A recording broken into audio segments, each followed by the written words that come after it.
Roadium Radio knows how to podcast. Roadium Radio knows how to podcast. In the city of Wilmington, we keep it rockin'. So come on, shake it for me, Kelly. Yeah, Dr. Dre is in full effect, and I gotta tell y'all a little something. Eazy-E is down with us. MC Ring, you know he's down with us. DJ Yella is down with us. Arabian Prince, you know he's down with us. Tony A the Wizard is down with us. JJ Fag is down with us. Timmy T, you know he's down with us. DJ Pooh, boy, he's down with us. Toddy P and Spade, they're down with us. My boy Ice Cube, you know he's down with us. I like to mention, so pay attention to where I'm from, Compton, but the tapes are from the Roadium. My name is Dre, listen while I play. And by the way, I'm also down with NWA. Yo, Steve at the Roadium is down with us. Slanging funky tapes, it is a must. We're number one. Tony A. Tony A. When you're ready, go. Welcome back, everyone, to Roadium Radio episode 37. It's a dope Sunday. I've been having a dope weekend, and it started raining, and that kind of rained on my parade. I don't really like the rain, but you know what? I got to deal with it. I'm in here, and I got two special guests tonight. But before we get to my special guests, once again, I know you guys are probably tired of me promoting this, but I don't care. This is my bread and butter, my first project, the Roadium MIXTAPE DOCUMIXERY, based on a Roadium vendor, swap meet vendor from the city of Whittier, Japanese man named Steve YANO. You can get that on DOCUMIXERY.com for unlimited streaming. And eventually, we have decided, me and my boy John motherfucking Elkins, we have decided we're going to put it on Blu-ray. So you're going to get that on Blu-ray as well. 2-disc Blu-ray. So I would say give us a couple of weeks, and we'll have that out for you guys. Then, as far as people have been asking me again, are you going to re-release the 86 in the Mix, Boom and Bass, 24/7, the high C CDs? Yes. Okay, we're going to re-release those on top of 4 other ones, which I will eventually give you the titles for soon. But we're going to go ahead and re-release those 4 again. So be expecting those remastered with new artwork, and same thing with the next 4 that we're going to be releasing. We have a lot coming out in 2020. Tuesday we have a special guest. We're going to be doing something different. We're going to stick to our Sundays and Wednesdays episodes, but I have to do a Tuesday because this brother's in from New York, and it's the only time that I can get him. I will post up Tuesdays and Wednesdays flyers tomorrow on my IG and on my Facebook and on my YouTube story. So you're going to be blessed with those. So without further ado, please allow me to introduce all the way from the OC, Orange County, my boy, OG, Big Wicked. How you doing, brother? Chilling like a villain, my man. Appreciate you having me. Oh, man, I appreciate you being here, especially coming in the rain. Thank you, sir. Yes. So you know what? Before we get into the interview, I wanted to ask you a couple of questions. How's your weekend so far? So far, so good, doggy. Yeah? Yeah. Have you seen any good movies, any documentaries, any good TV shows lately?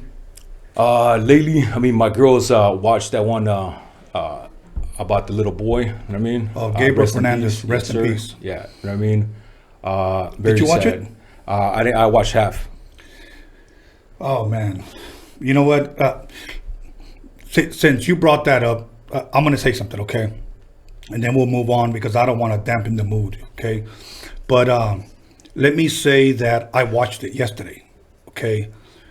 And I had to stop it several times because it really, really devastated me, broke my heart. I mean, I just couldn't finish it.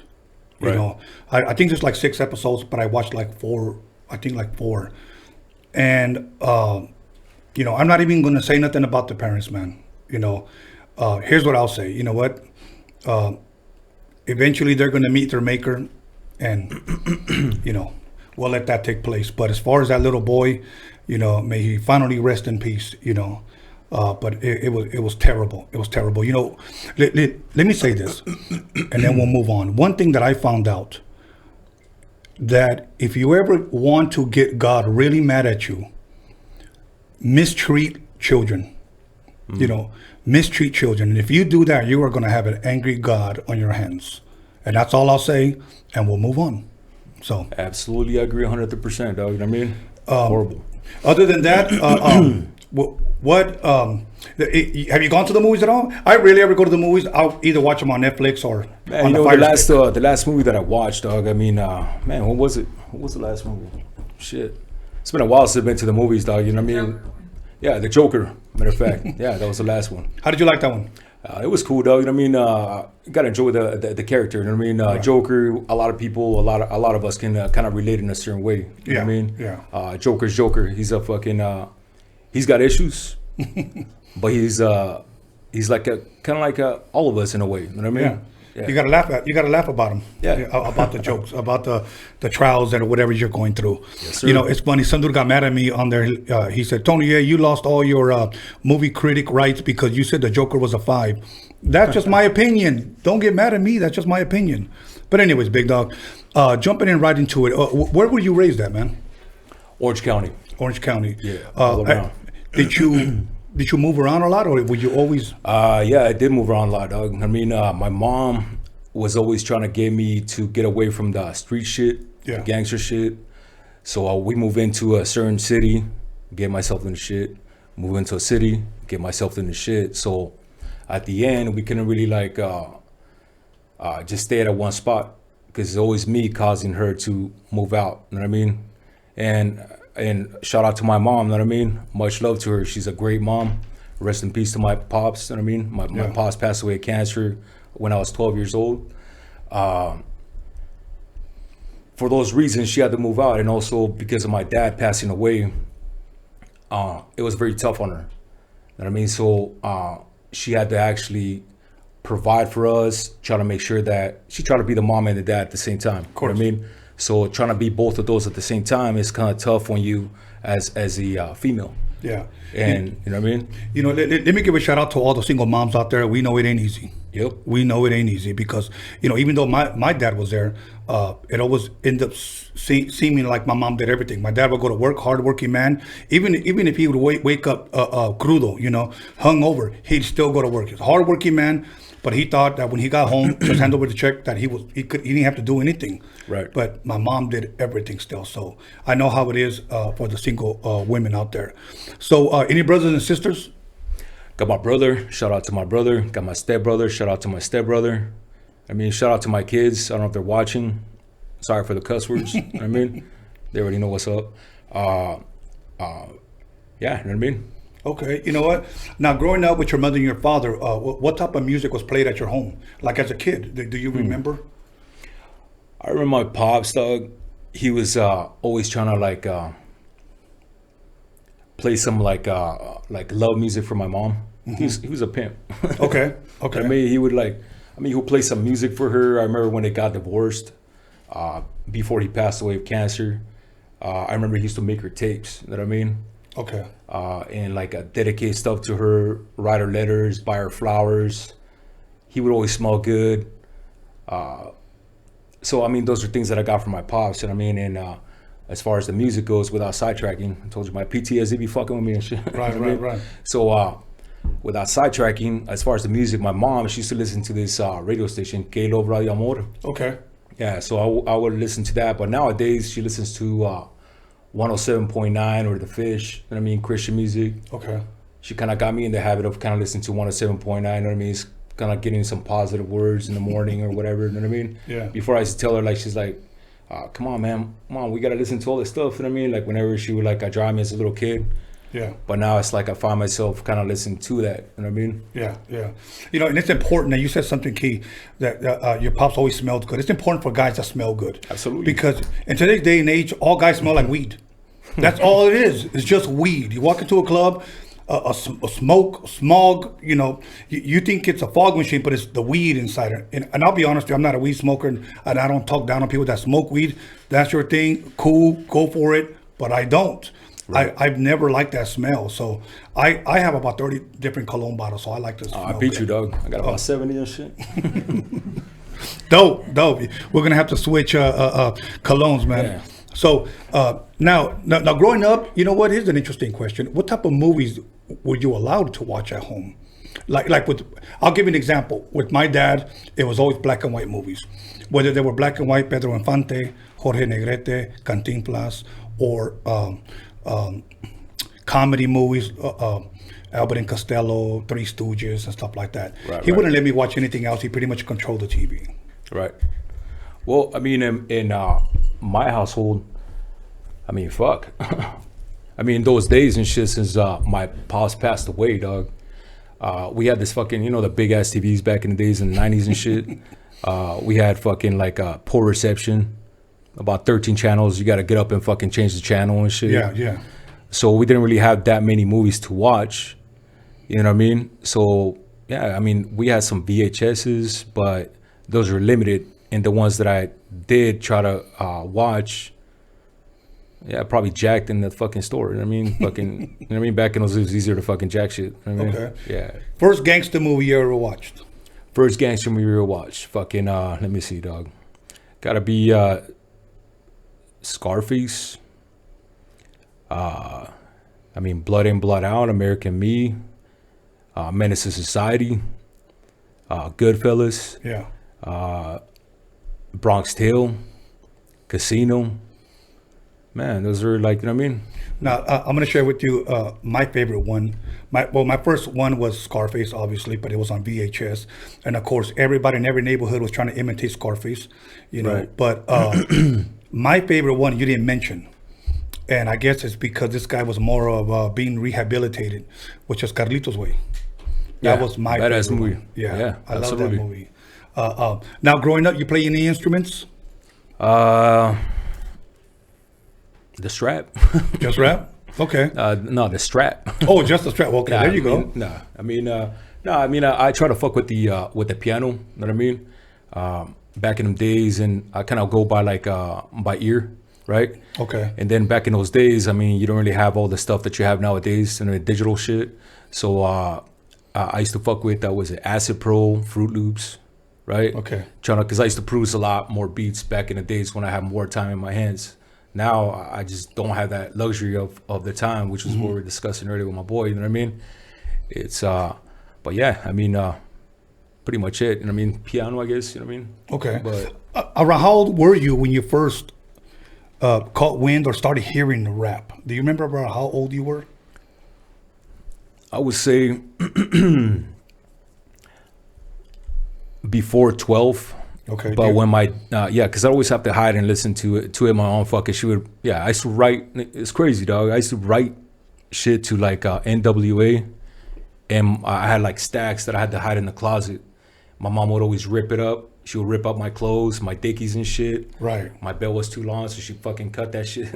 I had to like go and fucking jack clothes from fucking Kmart and shit, and Right. dickies and all that shit. So, I mean, fucking, I would say like after 12, after my pops passed away, I went more raw on the gangster rap. You know what I mean? That's dope. You got a favorite NWA or Eazy-E song? I know it's kind of hard because their albums are just so fucking dope. Yeah. But I would say the one that stands out to me, I would probably say Dope Man. Dope Man. Dope Man with Ice Cube, you know, and Eazy-E at the end. Right. And then from there, I'd probably go on to Gangster. And then, because there's so many of them, then you go on to the whole Eazy-E first album. But there's just so many. Yeah, there's a grip. You know what I mean? It's like I would just let that shit play, and I would never really skip a song. You know what I mean? Yeah. So I can't really. Yeah, I mean, a funny one was the Automobile. Yeah, I used to put on that with my boys and shit. Yeah, You know what I mean? Automobile. Sound like a couple of drunk homies just singing that shit or something. You know what I mean? Yeah, did you know that was a remake from a Parliament song? That was actually a remake. Oh, was that right? Yeah, I didn't find out till later. You know, well, obviously about a couple of years later after they released it. But now, as far as hip hop, do you remember the first hip hop song you heard? I know you mentioned NWA, Eazy-E, and them, but I guess that you heard that inspired you to pretty much say, you know what, I'm gonna start writing. Like what were some of the songs or some of the artists that you would say inspired you? The artists that inspired me. I mean, I'm very big on DMX, Tupac, Eazy-E. But then, I mean, like DMX, I always listen to that shit. I like that I mean, like that raw shit. I mean, Okay. I think DMX and Tupac have a lot of similarities. You know what I mean? Okay. They're both like very real with their shit. Okay. You know what I mean? Yeah. Not necessarily just sticking with like a certain flow or a certain like topic. They could be talking about like some fucking like gangster ass shit. Next thing you know, they're talking about God or love, and I respect that. You know what I mean? Because we all have like different moods to when you're bumping music. You know what I Right. mean? For example, I mean, as far as like like myself, you know what I mean? I do a lot of gangster shit. Okay. And I do have a lot of stories that I can tell, but sometimes I find myself like getting stuck on my gangster shit. You know what I mean? And my girl should be telling me, or my kids, or whatever, or certain people. You know what I mean? Like, you should rap more about God and this and that. And I feel like, you know what I mean? Man, you know, much respect to the men upstairs. You know what I mean? God first, always. You know what I mean? I always pray. You know what I mean? Right. No matter what. You know what I mean? But I feel like I'm not really. I'm not about to go like a gospel rap, or you know what I mean? But Right. I'm still doing my thing. But I want to, like, in this next few songs that are coming up, new tracks or whatnot, or part of the album, I want to implement more different topics. You know what I mean? God, love. You know what I mean? But from a gangster point of view. Okay. You know what I mean? That's dope. That's dope. Around how old were you when you first started writing? My bad. Got off track. No, all good, brother. It was good. Missed the question like a motherfucker. Yeah. Yeah, so I would say about 12, Doug. I mean, 12 years old. Yeah, I felt like I had a lot of anger that I had to let out from my pops down and shit when I was pissed off about. I remember writing about like pissed off about God, pissed off about shit, and I was always fighting. You know what I mean, high school and all that shit. So yeah, I think 12 is when I kind of just started just writing. When I was busted in prison, writing. I mean, but yeah, I would say about 12. Okay, and you would write. Would you write to instrumentals? Yeah. Okay. Do you remember any instrumentals that you would write to? Like, for example, I remember looping beats back in those days. You didn't have like digital shit, right? So this was my technique. I don't know if it was like just me or what, but I would, you know, back in those days you had a tape deck. Yes. You had to record and play, right? So I'll have like say like a Snoop Dogg fucking like a beat, just to name an example, right? So I'll play it and find a little spot right there where you can actually just Instrumental. Yep. You know what I mean? And then rewind, play. I did a pretty good job on like catching it on, like, you know what I mean? On beat, yeah. I mean, sometimes it'll be a little off, and then bam, then I'll record that. You know what I mean? Back in those days, to fucking record the tape, you had to put in the little fucking tissues on the fucking thing. It was like, if you can afford a fucking like a tape, you had to like bootleg that shit. Right. You know what I mean? Right. That's good. You know, what that shows me right there, that you really wanted to do this, because I grew up making pause button mixtapes for the homies. As soon as the song was over, we try to stop it and start it at the right on time, unpause it, whatnot. So I understand what you're saying when you say you try to loop through a cassette, record just the instrumental part. When that part comes up, you record it. When the part ends, you stop it, start it over again, or whatever, if it was a CD or a record. But that just goes to show me actually how much you wanted it. There's a lot of guys that have come through here and have did similar stuff like that. And they've gone on to do good things, you know, because it's that drive, it's that motivation, it's what they have that pushes them to be great, if you will. Okay. So do you remember the first time you started recording? As far as in a studio, or possibly a 4-track, or on your laptop, or whatever the case. Well, the first, as a matter of fact, is that right there. What I had was like, I had this fucking like speaker. I know I keep fucking saying I was jacking shit from Kmart a lot. Hey, disclaimer, fucking, that was years ago. You know what I mean? But back in those days, like, they had like this subwoofers, right? Mm-hmm. And like, it was some purple brand or some shit. I forgot. I probably don't have it anymore. But I took that, put it in one of those boxes where you put in a subwoofer in the car, right? Put it in a closet. Fucking ripped out the cables, connected it to the stereo. Got another radio, another tape player. Mom used to hit me as to fucking rip up our radios and shit. You know what I mean? Right. And then I would have that next to it, and I would press record and play on that, and let that beat that I made through the other stereo record me through the other stereo. Matter of fact, I actually have some tapes out there, man. I wish I could find them, dog. it was me as a little motherfucker just rapping to different types of beats, fucking Dub C, fucking Snoop Dogg, NWA beats and shit, MC Ren. Yeah. Yeah, you know what I mean? Okay. Now, when you first started rapping, did you like hearing your voice? Did you think you sounded good? I don't really trip on it. I don't give a fuck. For reals? Yeah, I mean, I just kind of like just rapped, and my concern was like fucking just spitting it like the way I wanted it to. You know what I mean? But I never really tripped on it until someone like, I mean, people were saying like, hey, you have a really a deep voice. And then I kind of started like paying attention to more of that as I started learning more for it, being more, you know what I mean? But my thing was like, hey, I don't want to just spit bullshit. I don't know if that makes sense. No, I understand. And did you used to write a lot, or was only just a few songs here and there, or were you one of those ones that were always writing, flip the paper? I got like 20 songs on this notebook, you know. I had stacks of papers of songs that I wrote, just random. You know what I mean? I believe it was like when I got in that mode and I was just like thinking, I would just put it into paper. Okay. You know what I mean? And just like pissed off about something, I'm gonna write it. Broken hearted about something, or this and that, or can't stand the fact that we fucking got fucking stale cereal and water in the fucking to eat in the house. Right. Me and my brother fucking sitting here sleeping in a fucking slab of mattress in a fucking in the hood right there. We actually lived in Habra and Whittier Boulevard for quite some time and shit after my pops died. Fucking right there, you know what I mean? Whittier Boulevard, like literally LA County and Orange County fucking borderline and shit. And one Blacky, he would sleep facing this way, I was sleeping that way. My mom would be in the couch with her migraines or whatever, you know what I mean? Stressed out about life and all this shit. Of course. And those are the times when I would actually pick up the pen and the paper and just kind of write it. And my mom, she always thought I was writing like gangster shit or just angry shit. So unfortunately, she would like rip it up. She didn't want, you know what I mean?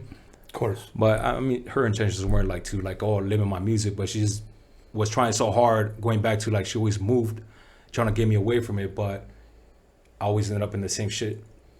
You know what I mean? I was just trying to like put it on paper and kind of express myself. I don't know, it's kind of therapeutic to me or whatnot. You know what I mean? Okay. Now, were any of your other brothers like you at all as far as writing is concerned? My brother, he's always supported me. Shout out to my bro, Looney, Dante. You know what I mean? He's over there. Congratulations on his. He's got twins coming up. Dope. You know what I mean? And he's a new father. He's a great father now. You know what I mean? So I respect that, and I was always concerned too of him going that route. And he was doing the G shit. You know what I mean? But Fortunately, he got wise enough to realize that prioritize a little better. You know what I mean? Yeah. So. I don't know if I went off track there. No, all good. Now let me ask you off the wall question. I know you talked a lot about West Coast artists, from Snoop to Dub C to NWA. Any East Coast other than DMX that you bump, that you listen to? Currently, or that I have? Just in the past. I mean, I got fucking 2 big ass cases of CDs. I got fucking tapes. I got a box full of fucking tapes. You know what I mean? Okay. Like, matter of fact, I need to find out where the fuck my tapes are at, man. Yeah, so I mean, East Coast, I mean, Biggie Smalls, obviously, Wu-Tang. There's a few, dog. You know what I mean? Like, I would say like certain tracks. You know what I mean? Yeah, that was dope. You know what I mean? Then you had like certain like songs that I didn't really fuck with the whole artist album. Right. But there's one song, like for example, like what's the homie's name, man? Fucking not Redman, fucking Method Man. Method Man. Okay. There's one track that it's about fucking like man, fucking I be forgetting fucking titles, man. Or something, you know what I mean? It's about like it'll come back to you. Yeah. So all good. So now. When you started recording your, if you will, let's call them demos, okay, right, off of these instrumental beats, did you let your homies listen to them, or who did you let listen to them, and what was their response? No, my homies would bump that shit. They'd be like, hell yeah, dog, fucking boom, boom. You know what I mean? That's man, they would love it. You know what I mean? My first fans would probably would say was my homies. You know what I mean? My brother and. Definitely not my mom, you know what I mean? Okay. Yeah, but I mean, yeah, they were like it. I mean, because that's the gangster shit. I'm rapping gangster shit. They relate to that shit.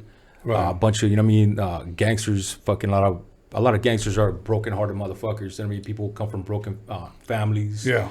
So they like that gutter shit. They like that G shit. So They're can able to relate. it. Yeah. You know what I mean? Yeah. So. Okay.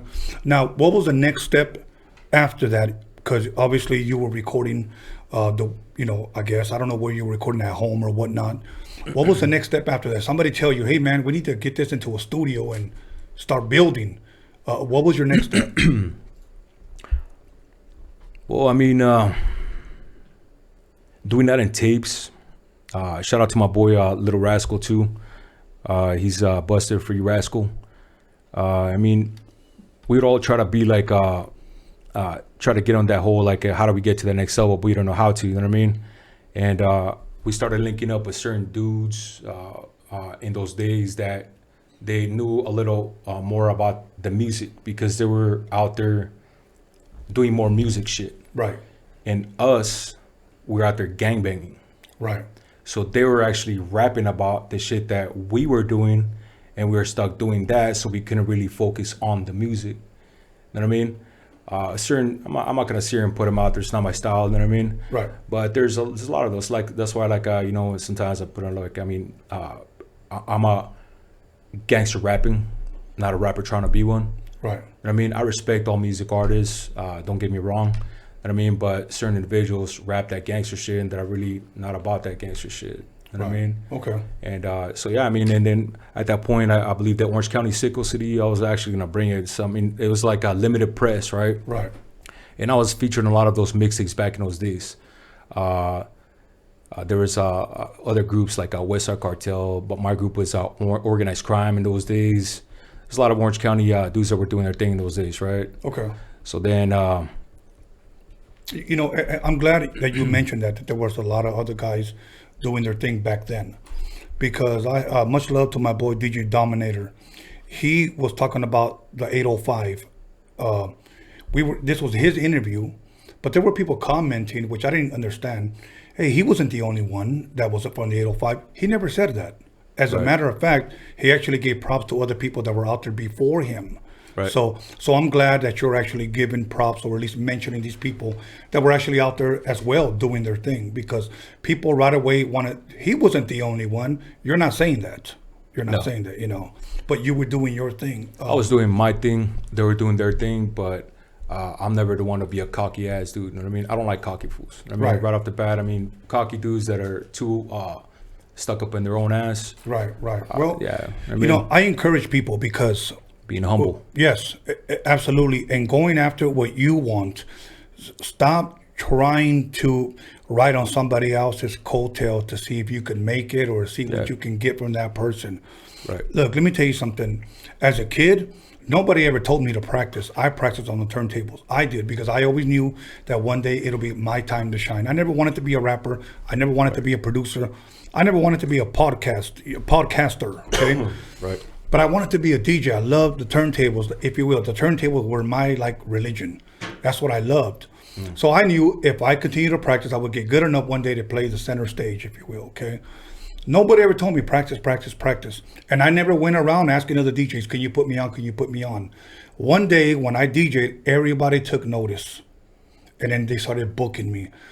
So my message to people who are writing a book, who got a story to tell, who rap or who sing, push you, continue to work on you, and eventually it'll be your time to shine.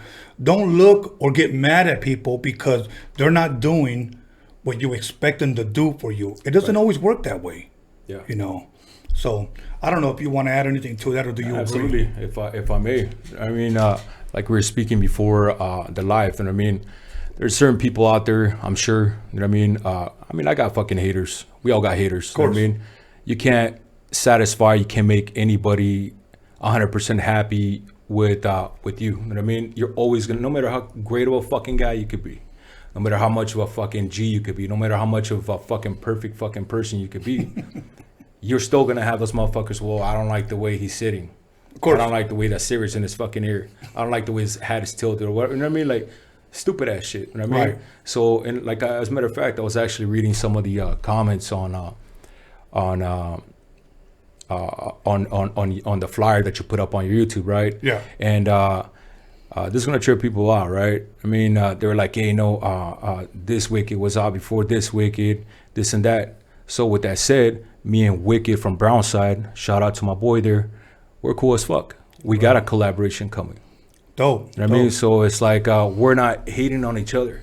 That's Absolutely. Wicked from Brownside. This OG Big Wicked, Real Ones Apparel, Orange County. Dope. That's I mean, it. people want you to beef. They want you to, you know what I mean? They want that fucking Right. like, no, fuck. I mean, why? Well, I'm gonna shock people too. About a couple of hours ago, I just got off the phone with Wicked.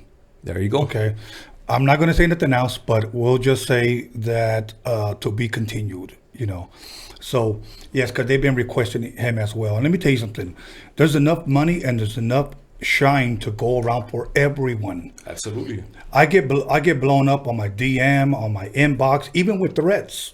Hey man, when are you gonna get me? What the fuck, fool? Like straight up, I blocked their ass. Yeah. Okay. If you have any music you want to submit, go to roadiumradio@gmail.com. Submit all your music there. We'll get to it. You know, when you get over 50, 60 emails a week, you can't get to everybody's It's music. overwhelming. You know what I mean? You're doing your thing. And Then they get mad you don't respond. I'm not perfect. Give me some damn time, okay? Let me listen to your music and then we'll see what we can do. But if you only have one damn song, bro, nothing's guaranteed. You just can't submit one song and think we're gonna sit here for 1 hour or 2 hours, talk about one song. right. You know, Right. I mean, what are we gonna do? Talk about a bar every 15 minutes? You know, like I don't get it. But anyway, submit. You know, we're gonna press pause. Since you were talking about tapes, we're gonna press pause right there. We're gonna come back after a 10-minute break. Everybody, call somebody, text somebody, slap the shit out of somebody. Let them know that OC is in the building. OG Big Wicked. Submit all your music, all your compliments, and all your complaints to roadiumradio@gmail.com. And now, if my boy Johnny Boy installed, if you go into the description of the YouTube, now there's a link where you can leave actually a voicemail or whatever. Cuss us out, tell us off, or tell us who you want to see on the show. We'll be back in 10 minutes. Don't go nowhere. Go get yourself a beer, take a crap, and come back. Drop that. What bass? I bet. My name is the Croft, the CRAWFORD, the poet high C. Tony A, the wizard, just as cool as a visit. Thinking out of turn, stabbing pussy like a lizard. Ooh, so sorry, homie, I didn't mean to say that. Steve is in the house. Come on, won't you play that funky dope beat? You know you gotta throw me some Stanley ass Croft coming straight from the Roadium. You are now about to witness Tony A.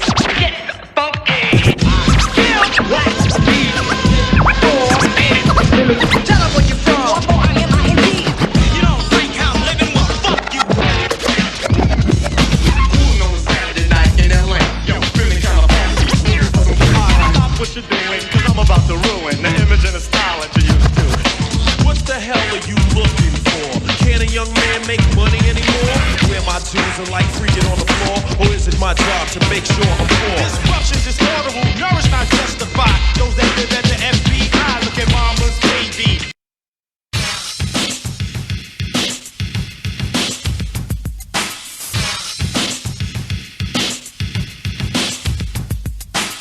Do what it do, it's Mr. Little One chilling on Roadium Radio with the one and only Tony A and John motherfucking Elkins, boy.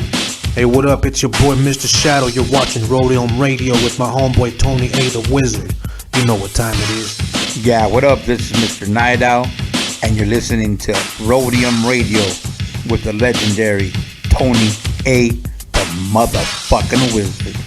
Yo, what's cracking? Nosotros somos Aqua y estamos aquí con Tony A, the Wizard. You know Roadium Radio, damn it. You know what it is. Yo, what up? This is Mellow Man Ace and Padrino, and you tuned in to Roadium Radio with my man Tony A. Keep it locked.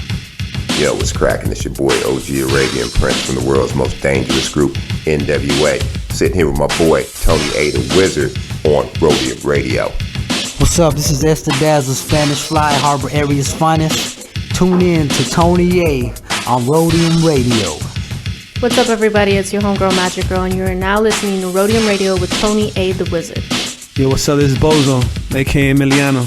You tune into Roadium Radio on Tony Vision's YouTube channel. Let's get it. What up, what up? It's Mr. Soto. You guys are now in tune to Roadium Radio right here on Tony Vision on YouTube. Yep.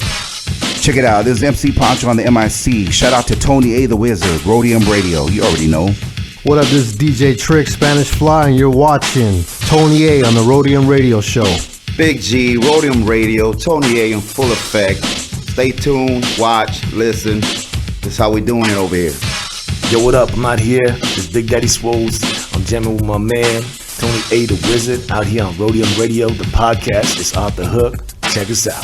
This is DJ Clientele, and you are listening to Roadium Radio with Tony A. the Wizard. Yeah, this baby Bounce here with Tony A. the Wizard. You are now tuned in to the Roadium Radio. We do it for the people. You hear me? Mic check. Ernie G from Proper Dos. And I'm listening to Tony A, the motherfucking Wizard, on Roadium Radio. And if you don't know, you should know. What's up, everybody? This is Soren Baker. I'm the author of the book, The History of Gangster Rap, in stores now worldwide. And you're listening to Roadium Radio, hosted by Tony A. Make sure to check it out. We talk about the Roadium mixtapes. We're here. Soren Baker, Roadium Radio. Y'all, this is Rudy Gregg, and I'm chilling with Tony the Wizard on Roadium Radio. Yo, this is Daniel Jones, the D to the motherfucking G Media Clips. Here with your boy, Tony A. the Wizard on the Roadium Radio Show. Hey, this is Swifty Blue. I'm right here at Roadium Radio with Tony A. the Wizard. Stay tuned. It's the KAS, here live on Roadium Radio with the one and only Tony A. the Wizard. What up, y'all? This is Kiki Smooth, the first Mexican rapper out of Compton, rich and ruthless, and you're listening to the Roadium Radio with Tony A, the Grand Wizard, El Mago himself. Hey, Compton's in the house. What's up? It's Quete Yes Guy with my Harbor Audio homeboy Tony A. the Wizard on Roadium Radio. Yes, Guy. Hey, what's up, gente? It's your homeboy Duende. You're tuned into Roadium Radio with my homeboy Tony A. the Wizard. Ya te la sabes, wey. What up? It's your boy Baldachi the Beast, F for Music, Face of LA. Right here at Roadium Radio. Make sure y'all tune in. Your boy Tony A. the Wizard. Brah. What's up? This is DJ Dominator, and you're listening to Tony A. on Roadium Radio. This is Kelvin Anderson, owner of the world famous VIP Records, and you listen to my man Tony A. the Wizard on Roadium Radio. Yo, what's up? This is John motherfucking Elkins, and you're tuned into Roadium Radio with my homeboy DJ Tony A. the Wizard. What up, West Coast and all hip-hop fans? This is your girl, Violet Brown, and I'm here with Tony A. the Wizard. And if you're rolling with us right now, that means that you love West Coast hip-hop. And if you want to know the real deal from the real players, the real people behind the scenes, you better pick up Tony's new film, Roadium Mixtape DOCUMIXERY. You get it by going to DOCUMIXERY.com. You better get this, and I want to do a special shout out and a rest in peace to my man Steve YANO. I'm out.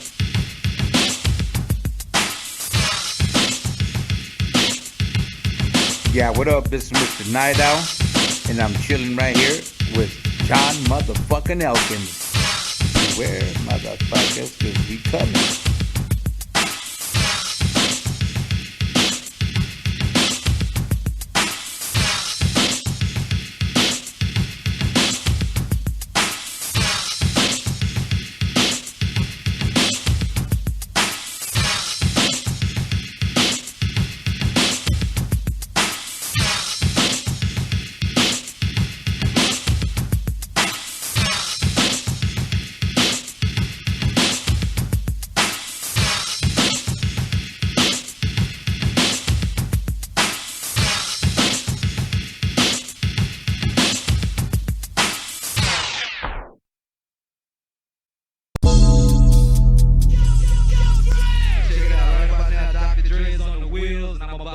Tear shit up. AOT, you got a level? Steve, hit record, man. Get busy with Easy and Tony A on the 12 techniques, see? Here's a little something about a nigga like me. They never should have been trying to take from me. Yo, this is your main man,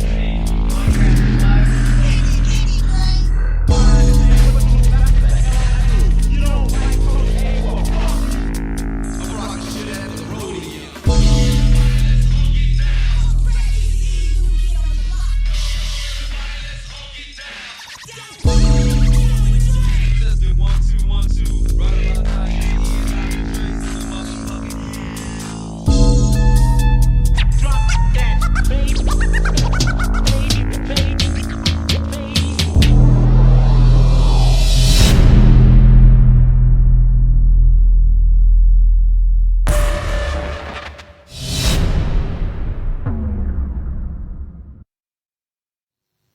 Lonzo, you ready?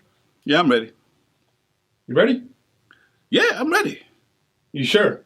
Motherfucker, I'm ready. Goddamn.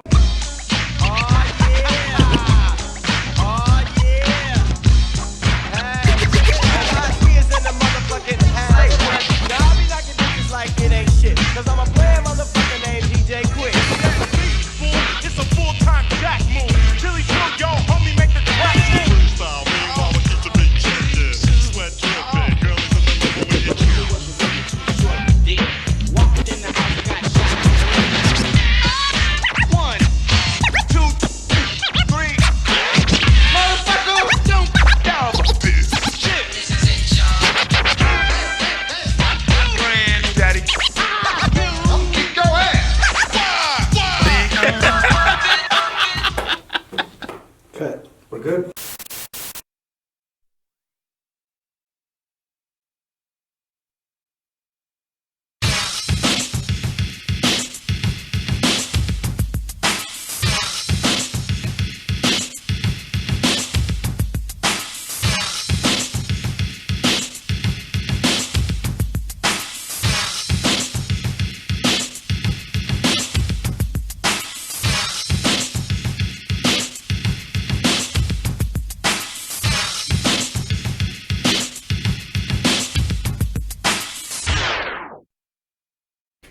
Welcome back, everybody. Roadium Radio episode 37. And once again, on the description on the YouTube, you can actually leave a voicemail if you want. There should be a link there. So if you guys want to cuss us out or tell us off or just tell us how great we're doing or how good looking John Elkins is, you can do that, okay? And we'll get back to you. Once again, submit all your people that you want to see interviewed on the show, all your music, all your videos to roadiumradio@gmail.com, and we'll get back to you in a timely manner. I ask you to please be patient because I try to listen to as many songs as possible, okay? Because we're already starting, I want to say March, April, May. We're already to May. I've already gotten a couple of days already for June, so we're already backed up a little bit, but I'm always looking for people that to submit their music. So once again, we'll be releasing those 4 CDs, the 88 Boom and Bass, 86 in the Mix, 24/7 in the High C. We'll be re-releasing those with new artwork, actually remastered as well. So be looking out for those as well. And the DVD, the Blu-ray coming out soon. So once again, the OC is in the building, and if you don't know, well, now you know. OG, Big Creep, how are you, man? You having a good time? Hold you, Big Creep. Shout out to my boy, Old Creep. Old Creep, much love. I got your music. We're going to be listening to it. Bring you on the show soon. So much love and respect to him. OG, Big, Wicked. How you doing, man? Chilling, doggy. Okay. Now, you, we were talking about music that you had released. Around what year do you remember releasing or being a first feature on? I got a bunch of tracks out there, dog. A lot of underground shit. You know what I mean? The Orange County Sickles. I got a bunch of tracks that my thing is this. As soon as that got released, right? The Orange County Sickles, a compilation. I recorded a bunch of other tracks that went on different mixtapes. Mm-hmm. I didn't know how to fuck with the music. I don't know how to submit that shit. All I knew how to do is, all right, we got time for the studio right there. Go with my strap. I'll go into the studio. You know what I mean? Bam, bam. Lace that up. You mix it. You do your thing. You know what I mean? Yeah. After a while, I caught on to how to actually do all that stuff. You know what I mean? I got that little program, the Acid Pro. I started fucking with the beats. I started doing my own shit. I recorded a bunch of tracks. For example, a lot of my original fans will know and shit.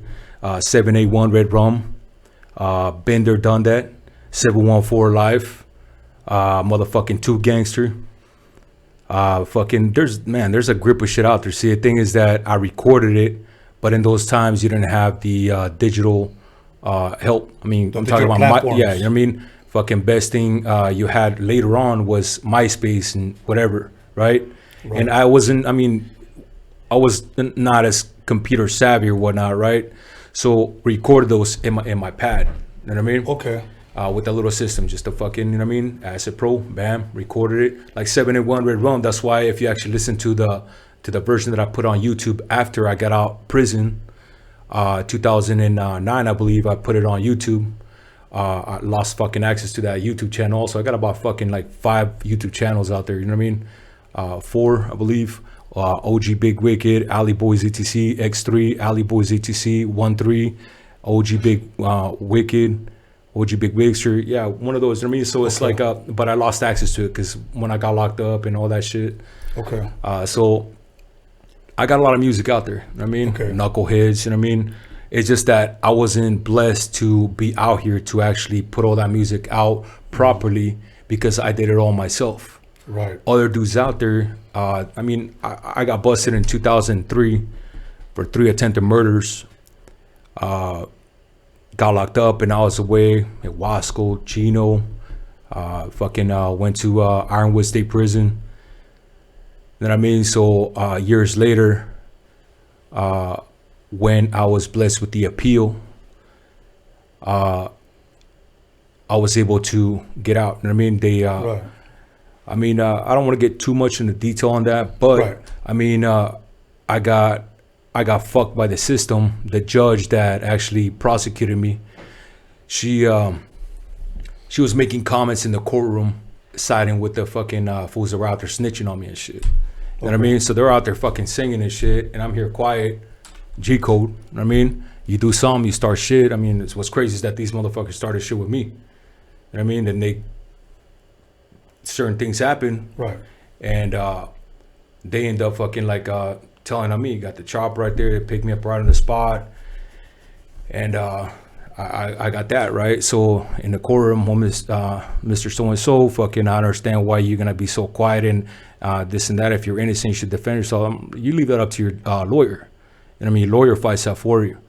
So the fact that I didn't say shit, right? I feel like I could commit it for not being a bitch and fucking like sitting here. Well, they started it, and fucking. I mean, it's like, right?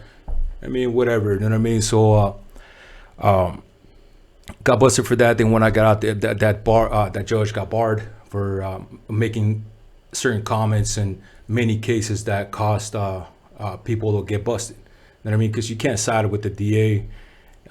You gotta, you know what I mean, as a judge, they have to be able to just hear out whatever, whatever, right? Right. So ended up coming back down. I remember I was in the fucking hole and shit in Ironwood, fucking like at that time when I got the letter and shit, like you know, you getting granted appeal and shit. This is like about I would say a good 6 years later, right? And came back down, fought that shit for 2 years. Ended up getting a drop to assault with a semi-automatic, and after that was behind me, I kind of got back in track. Like 2009, I would say, like after I came back of doing all those years, I ended up putting up those tracks that I recorded way back on YouTube, because I'm like, oh, you can use YouTube now for fucking music. You know what I mean? Yeah. I started catching on, like, well, we're not doing this anymore. All right, MySpace fucking dead and all this other shit. So I started like using that right there. So I'm like, fuck it, I'm gonna just throw it out there. I mean, free music, you know what I mean? Right. And I never got into like, you know, submit your music to, I mean, you gotta register yourself with BMI, you gotta do all this stuff. So if I had the proper, what's the word, wisdom, or someone telling me like, hey, look, this is the way to do it, which a lot of fucking hating ass fools, they won't tell you because they don't want you to succeed. Of course. They won't tell you like, oh man, I'm not gonna tell this fool because he's gonna beat me on it. You know what I mean? He's gonna be better than me or whatever. So you have to register yourself to BMI, ASCAP, whatever. You know what I mean? Those are the proper ways to getting yourself as an artist out there. Once you submit yourself out there, you put your fingerprint on your music, and then that's when you start. You know what I mean? So I did all that myself after releasing all this free music out there, whether it's recorded properly or not. I was just putting my music out there because I just did it I didn't do it for the fucking fame. I didn't do it for the fucking money. I didn't do it for the bitches. I just did it because I just like, fuck, I like this beat. I'm gonna fucking ride this shit. Let me see, boom. Let me hear this shit, boom, boom. You know what I mean? Right. And I just spit my shit, put it out there, motherfuckers loved it. You know what I mean? So. That's dope, man. That's dope. You know what? I'm glad you shared that. You know, everything you said was key because when people ask me, why do you do it? I never did it for the money. I can actually say I never did it for the money. Of course, I was not a rapper. I was a DJ. So for me, practicing was like my shit. You know what I'm saying? I shared last week with the owner of VIP Records, Calvin Anderson, when actually won my last interview. Thank you. I said, you know, my homies used to come by like, hey man, we got some girls. We're at a hotel. We got a couple of 40s. Nah, man. You know, this is what I want to do. This, you know, so I get what you're saying, that you didn't do it for the girls, you didn't do it for the money, you did it because you loved it. You loved what you were doing. You loved the music. You loved rapping. Now, before you got incarcerated, about how many songs do you think you had done? I would say a good fucking 15 or so. There's actually a grip of shit out there that's unreleased. Okay. You know what I mean? So yeah, I got a lot of stuff out there unreleased. Okay. But now it's like I look at it, it's like I don't want to release it because it's just on a solid. You can't really open it up. The stems, or you know what I mean? It was recorded on different. Right. So I just have it for myself. You know what I mean? Okay. Yeah. Now, were any of those released, like, as far as, did you press them up on CD? I know we didn't have digital platform at the time, or did you just kind of just hand them out, or did you just keep them to yourself?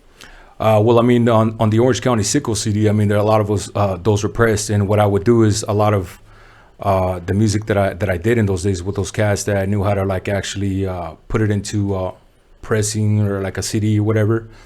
I would just record a track for them, and they would slang it. You know what I mean? Right. I mean, that's actually what I actually caught on to later on, that a lot of these fools, I don't want to say they were kind of using me, but right. I mean, fuck that. You know what I mean? But a lot of these individuals back in those days, they were have you record shit and slang you. Of course. You know what I mean? And you just want to put music out there, so they actually, and a lot of dudes like, oh yeah, I'm gonna be out there. You know what I mean? I'm gonna do this and that, but then they're actually just like you're unaware that they, like nowadays. That's why I feel a lot of record labels and shit, they take over your name. They own the rights to this, they own that. At the end of the day, yeah, you do it for the music, but then at the end you end up catching up and you're like, man, what the fuck? Yeah. What I get out of that shit? You know what I mean? Of course. All the hard work, all my investment. So that's why I stay independent. You know what I mean? That's the best thing for you to do. You know, you're your own agent, if you will. You're your own manager.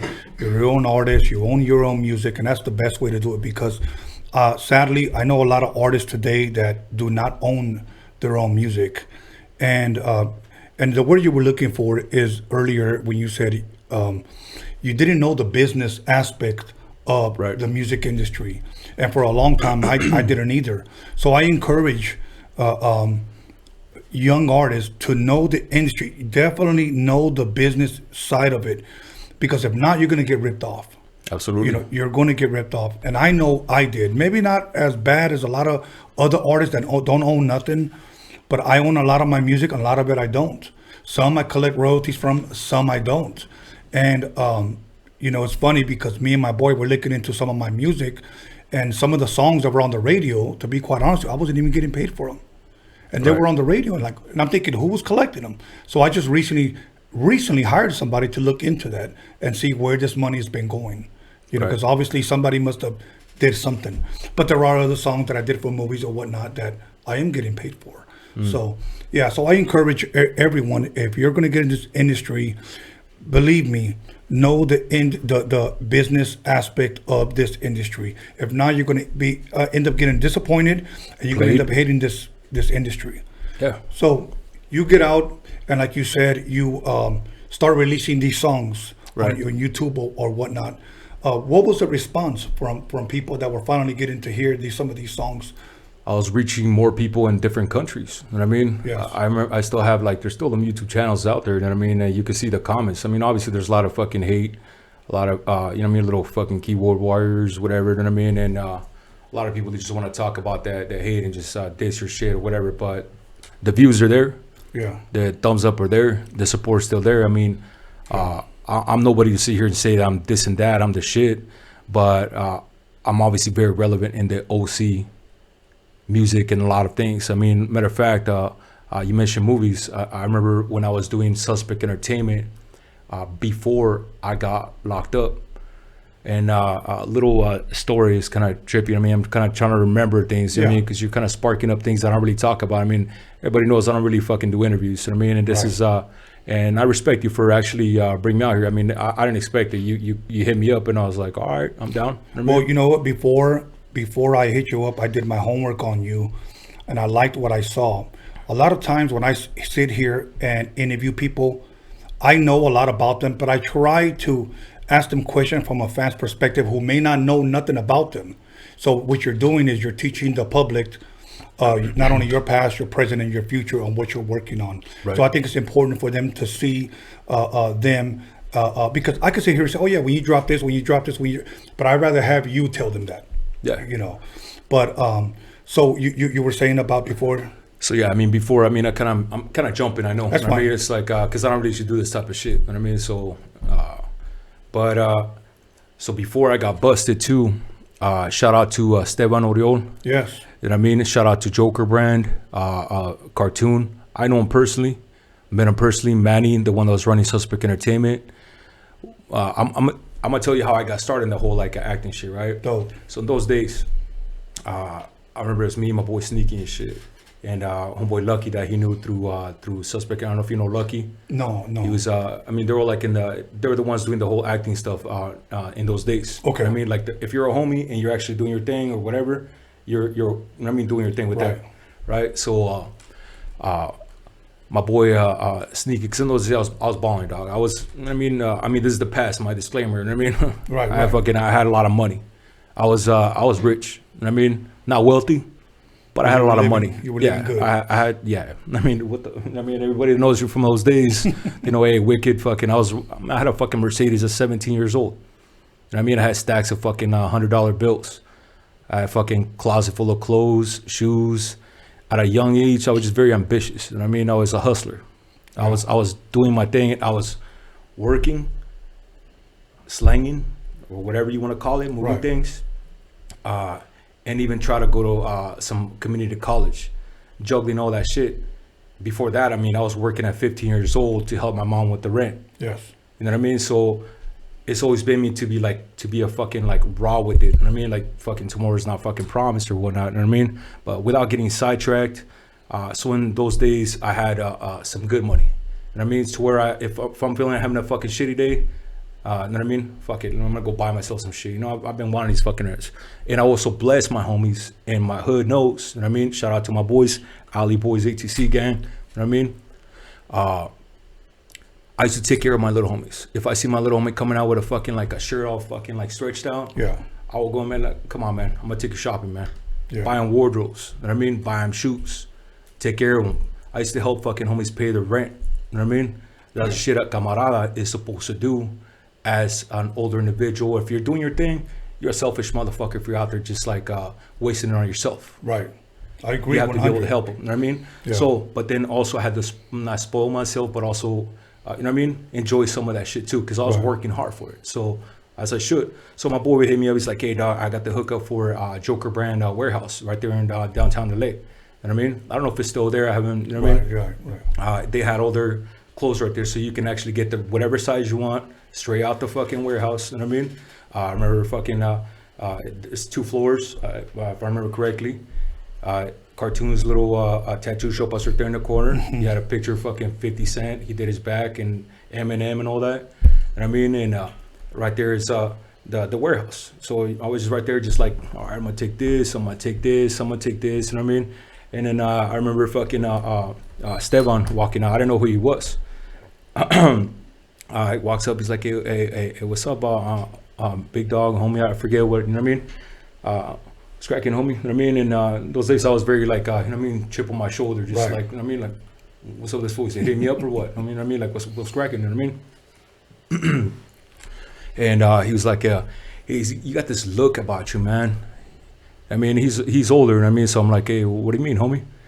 He's like, oh, no, like that. I mean, he's like, have you ever done acting and shit? I'm like, nah, homie, I don't act, you know what I mean? Like, I'm like a little youngster, you know what I mean? Right. And he's like, nah, I just think that you have this cool look, man, that like you be really good. And I mean, you don't have to act, you just be yourself. I'm like, is that right? He's like, hey, look, man, come by tomorrow and shit. My boy, I'm gonna plug you in with my boy Manny. He's they're doing an episode for America's Most Wanted. So I was in an episode of America's Most Wanted later on, right? Right. So I come down the next day and with my boy Sneaky, and I'm like, hey man, you for real, dog? You know what I mean? So we go down there to the second floor. right? And right there, I remember seeing DJ Muggs, his sketches. Right. You know what I mean? And I mean, there's little, I believe it was like 3, if I remember correctly. There's a desk here, desk here, desk here. I mean, and Stefan's right there. So I sat down and shit. I remember I was wearing a Rockaware fucking like a 2-piece sweatsuit, you know what I mean? Right. Those days it was like, you know what I mean, if you're balling and shit, like, you know what I mean, I had to have the little stilo, you know what I mean? Right. I had my strap right there, right? And it was kind of bulging out, my P89, you know what I mean? And he's like, hey, Wicked. He's like, man, I'm gonna tell you something, man. You know what I mean? And I want you to, and I still remember this shit. And he was right. He said, he's like, I know you have great talent. He's like, and I can see it. You're gonna be successful and shit. But he's like, you gotta kind of separate the street shit if you want to go this route. You know what I mean? He's like, I mean, I can see that thing right there. I mean, it's kind of, I mean, like, he's like, I know you're active like a motherfucker out there. You know what I mean? So he's like, but I would, you know what I mean, advise you to like kind of take a different perspective on things. You know what I mean? Like, cause this could be very successful. He's pretty much telling me in other words, look, you can get money with this shit. You know what I mean? Right. But you're trying to juggle fucking gangbanging like a motherfucker, doing this and that or whatever. And once you your face is out there like a motherfucker, then you know what I mean, you can't really, you know what I mean? Right. It's almost like a contradiction. Yeah, you know what I mean? It's like, that's something that's very hard for me to juggle. I mean, I got my kids now, you know what I mean? I got my 4 kids, and I'm out there like before, like in a fucking G-Ride with the homies with a fucking AK right there. We're getting these fools, you know what I mean? Right. I mean, but don't get me wrong. I mean, fuck with me in this, you know what I mean? Of course. It's on, but I'm a very respectful individual now. Right. I've been to the pen to where it's about respect. You know what I mean? I've had actually enemies walk up to me and give me that respect, and I give them the same respect back. You know what I mean? If I shake your hand, I mean, I met a lot of individuals. If I shake your hand, if we good, then we good. You know what I mean? Don't shake my hand and then later on go talk shit. You know what I mean? That's something that someone can't respect. You know what I mean? So yeah, man. I mean, so then I ended up hooking up with Manny, and plugged me in with that whole like Suspect Entertainment thing. He gave me the address to go down to, I believe it was a Studio City. Okay. Went down there for the audition. Okay. And how did that go? Well, so I walked in, right? My girl's right there, like she's like, what the fuck? You know what I mean? She's all tripping on me, like, oh, what the fuck? You know, leave me now and shit. You know what I mean? Right. So fucking, I'm like, nah, you know what I mean? Whatever. So I walk in and I seen Noel G. Okay. He was actually, there was like a gang of homies right there, right? Right. I'm sure he remembers this shit, you know what I mean? So I walk up and shit, fucking, he's like, hey, what's up, G? I'm like, what's cracking, homie? You know what I mean? Fucking so-and-so. And I believe he's actually from Orange County, you know what I mean? From what I hear, Huntington Beach. You know what I mean? So shout out to him, you know what I mean? And cool dude, you know what I mean? So we chopped it up briefly, and he was, I believe he was practicing a script or something right there, or something, right? Trying to get in a character or whatnot, or whatever. I was just walking in there, I was just like, fuck, what the fuck am I doing? You know what I mean? I was just like, kind of tripping out on the fucking homies right there with tattoos. I'm like thinking, my mentality, I'm like, all right, what the fuck is over here? You know what I mean? Like, of course. But then I walk in and they're like, then they lined us up, like me and like 5 other people and shit. And they were like auditioning for that part, right? So I remember when they were like, okay, so what would you, I want you guys to do this white guy and shit. I don't know, okay, so there's like 3 people there, right? They're like sitting right there in front. Like, hey, I want you guys to act what you would do if like a cop rolls by or some shit, right? Or you know what I mean? And so I'm like, fuck, I'm not gonna fucking see her, like, you know what I mean? And they all did their little thing. They all actually did a little extra on it. And I just did what I would do if I was like, you know what I mean? Right, of course. I mean, so they're like, hey, you know, this is actually a fucking real street dude and shit. So they just got me and they're like, hey, you know what I mean? Went down there. It's about like a 2-hour thing. I ended up throwing a fucking bicycle through the windshield. You got to check out. I actually put a little clips of it on that one of my tracks that I did, America's Most Wanted. That song right there, actually, I recorded fucking way back, going back to your question on what songs did you do in the past. Right. So I recorded a long time ago, but I re-recorded it professionally now that I'm out and now that I know a little more about, oh, that's how you submit it to Spotify. That's how you do this shit. Oh. You know what I mean?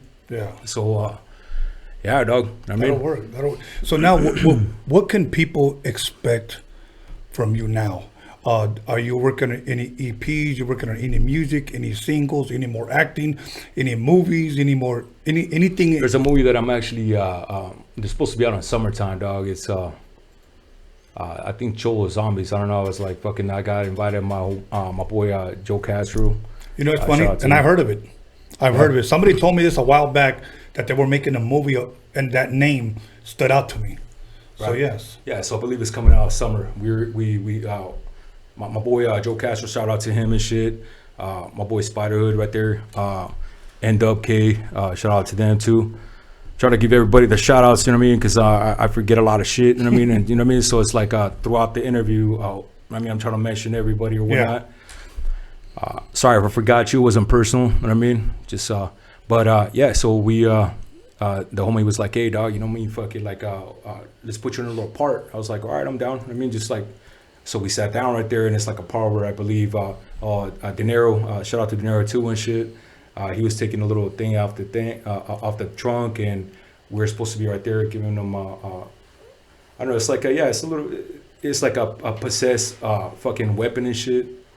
And then so I don't know. So is it horror movie, comedy movie / both? I mean, from what I've seen though, it looks a little comedy. You know what I mean? But yeah, so I was like, I don't really get the full details on it because I only had a little part on it. You know what I mean? Okay. So now, are any music that people can expect? Yeah. As a matter of fact, I'm kind of debating on. See, like me, I personally believe that a lot of people have that short span memory. And they don't really pay attention to shit nowadays like as they should. So that's why I like to personally throw a lot of singles out there. Right. I kind of like just, bam, you know what I mean? Present you with this, put a little cover on it, take the time that you should on it. Right. Versus like doing an album, boom, boom, boom, boom, boom, and fucking throw it out there. You know what I mean? Right. But a lot of people would ask me for an album. So what I'm probably gonna do is put a little EP out there, maybe 7 tracks or whatnot. Yeah. You know what I mean? That's why I've been holding off on a lot of songs. You know what I mean? As a matter of fact, I actually got some music out there that for whatever reason it's not released. You know what I mean? Like, I mean, sometimes you work with certain artists or whatnot. Yeah. And it just, if it's a project 50-50, I mean, it's just like, fuck. I mean, I got like a project sitting there for since 2014, but without getting into that. But yeah, you know what I mean? Okay, hey, I'm gonna tell you what's good today and what helps sell the song are dope visuals. Though I seen a video. As a matter of fact, I seen a video with Magic Girl in it. Okay, that you had did. Shout out to Magic Girl. Shout out to Magic Girl.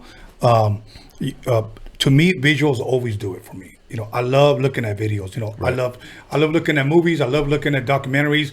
So when I see visuals with just with a song, that's dope. Usually I get people that send me just a song and the video is a picture.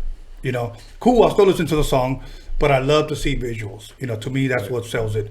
So obviously we can expect visuals obviously with this EP as Absolutely. well. As a matter of fact, speaking about visuals, I got a video coming up this month actually.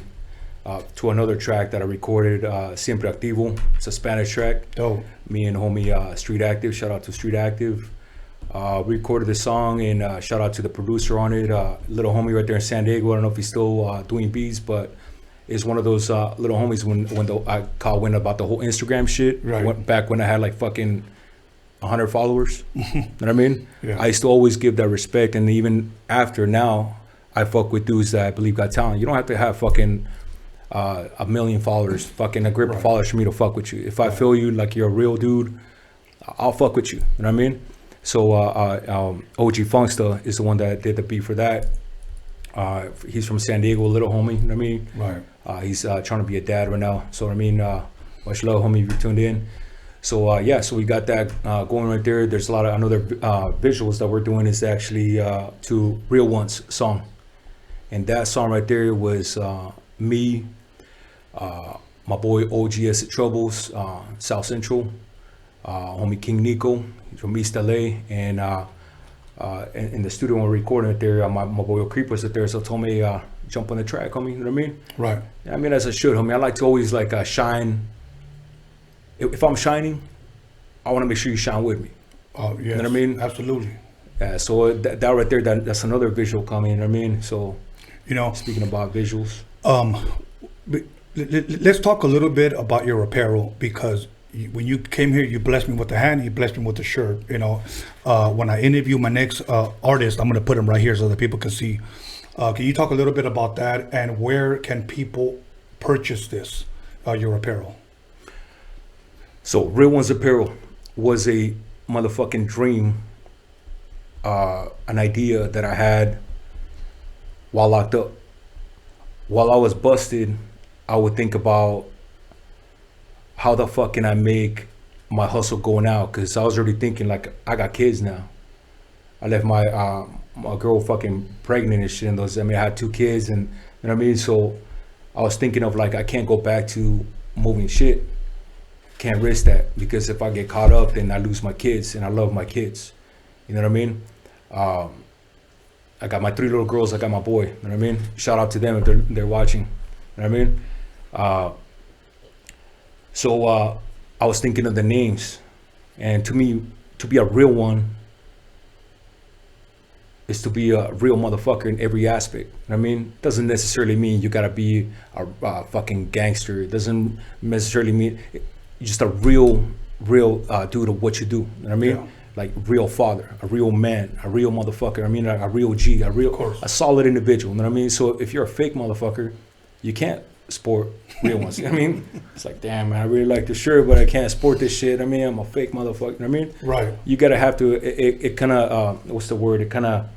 I mean, it's like you can't wear it if you. You know what I mean? Right. You know what I mean? So when I came out, I worked on it. The design. Shout out to the first ones that actually put my idea, because I got my ideas. Kind of like with beats. Kind of like with ideas. Like I couldn't get it right. I went through different tattoo artists and different people.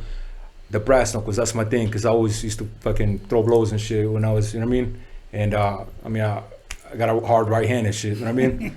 So that's why I got the brass knuckles right there. Maybe you should have been into boxing, man. I did actually do some boxing, dog. No shit? Yeah, I was amateur boxing, dog. You know what I mean? I used to box in Orange over there at Boxing 2000. You know what I mean? Yeah. So that's another thing, you know what I mean? Right. So yeah, it's crazy how you mentioned that. So I was in that shit too. And So is there a specific website, or did they just reach for the website? Yeah, without getting sidetracked, my G. So I mean, so finally, I actually got the idea together. Shout out to Mr. Dibujos and Mr. Lil Vance right there, homies right there in Arizona. He reached out to me, and I seen like some of his work, and I thought, man, this dude's talented. He's doing woodwork, and he's got like an idea of how to put in things here. So he's like, hey, I can help you out, G. So I'm like, all right. I mean, what I want to do is I want to put the fucking crown and shit. Yeah, that right there, the crown with the brass knuckles, and you know what I mean. And he shot me a few crowns, and I didn't like them. I'm like, it's not hitting the spot. And then bam, finally shot me it, and I was like, all right, that's the one. Bam, and then it was the name already had it. Bam, so I got it registered, did the proper steps, because I already knew, like, you know what I mean. You can't just have an idea and just put it out there, start printing shit. You might have a company out there that has the name, right? And they'll sue your ass, and all your ideas go down the drain, all your investment. Right. So, you know what I mean, everybody out there trying to do fucking like a clothing line, you got to make sure you make the proper steps. You know what I mean? You have to get the idea, register it. I mean, there's certain steps you have to do with it. Make sure you get a federal fucking like a trademark on it as well if you're trying to do some worldwide shit. But you have to get it registered. You know what I mean? Yeah, right. So, and then, bam, 2017, kicked it off. Bam, made the little website myself from bigcartel.com/real1s with the Z .com. You can get that right there on the website. And also shout out to my boys, Cali Life Tattoo. You can get it over there in Costa Mesa at the tattoo shop. You know what I mean? Okay. Yeah. Now, if they follow you on Instagram right now, do you have a link to that website on your Instagram, or do you know? Yeah, I mean, I'm always tagging my clothing line as well. I mean, this is one of the designs right here. You know what I mean? That's a dope one. Reales, you know what I mean? So, so yeah, it's always right there. You know what I mean? The link is right there. You know what I mean? So people like we were discussing earlier. I mean, it's like you direct them to the link. It's like the link is in the bio, And they're like, well, where's the link? It's right there in the bio. Big fucking arrow pointing to it. Right. Okay, brother. You know what? Let me tell you something. It was an honor and a pleasure to have you here. Appreciate that. I'm thankful. I'm thankful that you came. I know it's kind of raining, and you know I don't like the damn rain, but I'm thankful you came. I'm glad that we chopped it up. I haven't done this yet, and I know you've listened to all my episodes, but I want to welcome you back. Okay, so in the future, I'm gonna be calling you back. Salud. Thank you, brother. Salud.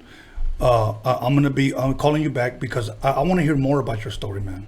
You know, I think it's very interesting. I love it, and I think we can, hopefully either I come out of retirement and start doing beats, or I get somebody to help you put some beats together. We release a EP.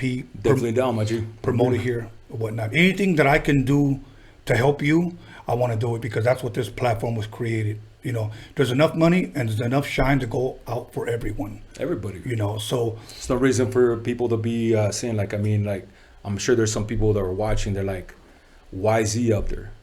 Absolutely. Why not me? Why not this, so and so? I mean, you gotta wait for your turn. You know what I mean? Yes. I didn't ask to come here.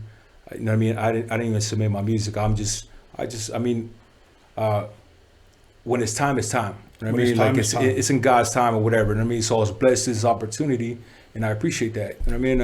I appreciate reaching out on that. You know what I mean? Awesome, brother. Well, you know what? I was already familiar with your work. A lot of people that, like for an example, that I'm familiar with their work, I don't have to ask them for their music because I'm familiar with it already.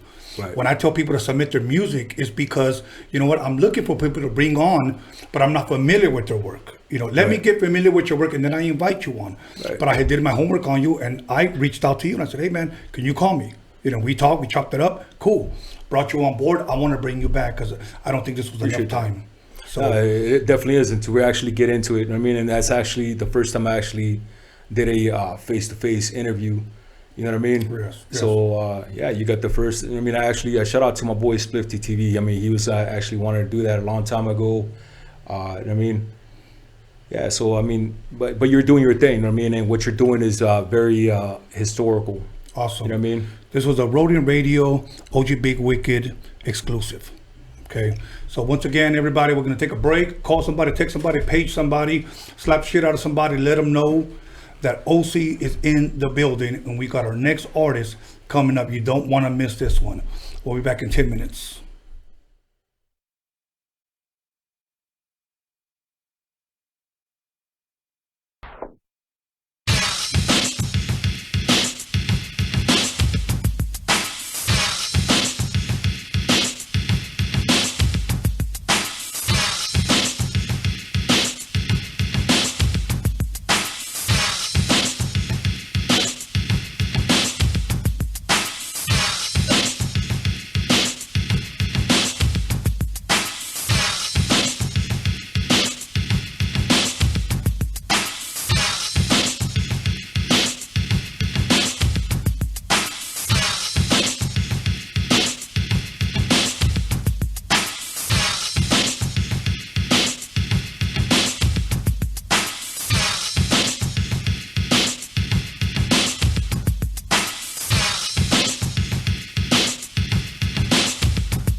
heard about this young kid from the Harbor area named Tony A, and he was a DJ, Holmes, and he was going in with the big stars, you know what I'm saying? And he was like one of us going in and infiltrating inside of all these MCs, you know what I'm saying? A Roadium mixtape is just mixed of different types of music, no matter what genre it is. And like I said, it's like making your own musical movie. When La Raza came out, man, even the amount of sales of the single of La Raza that got moved out of the Roadium was crazy, bro. And that song just got played and was played in all the stands over there. And I was blessed to go back one time even to see it, and I want to say in 91 or 92. Although they were not black, they were Oriental, Asian, whatever you want to call them, they were cool. And they embraced everybody, blacks, Latinos, whoever came to the swap meet to want to buy music, they were record people.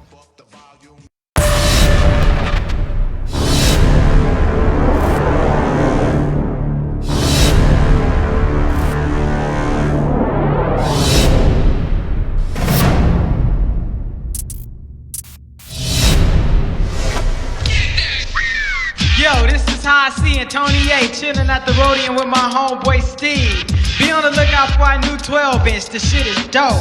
Yo, I like to say what's up to my homeboy Dre, my homeboy Prince of Jazz, and the girls with the big ol' ass. So Trip, I'm about to bust one more time to let y'all niggas know just what's on my mind. In the morning, police at my door. Fresh to be this week across my bathroom floor. Out my back window, I make my escape. Didn't even get a chance to grab my old school tape. Mad with no music, but happy cause free. And the streets to a player is the place to be. Got a knot in my pocket weighing at least a grand. Yo, her, take it from the top. Get that shit, new chop. Put a power move on. If you mess with me.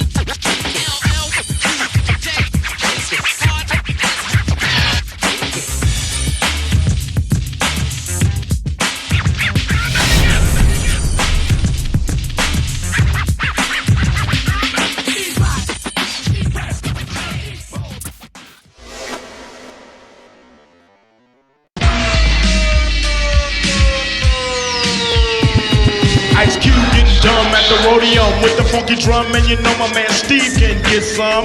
With a fool like Tony A when he plays stupid dope shit by WA. You wanna spray? Dumb motherfuckers, no doubt. And sucker DJ, get the fuck out. Tony A. What did you say your name? What did you say your name? Tony A. I have won 1 million battles. Lights, cameras, action sound. Give me that mic, I'm about to go down. Thinking of a master plan.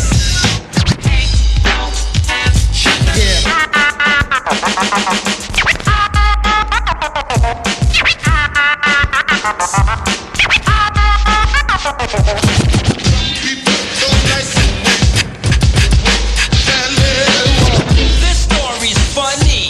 I met this girl and she had money.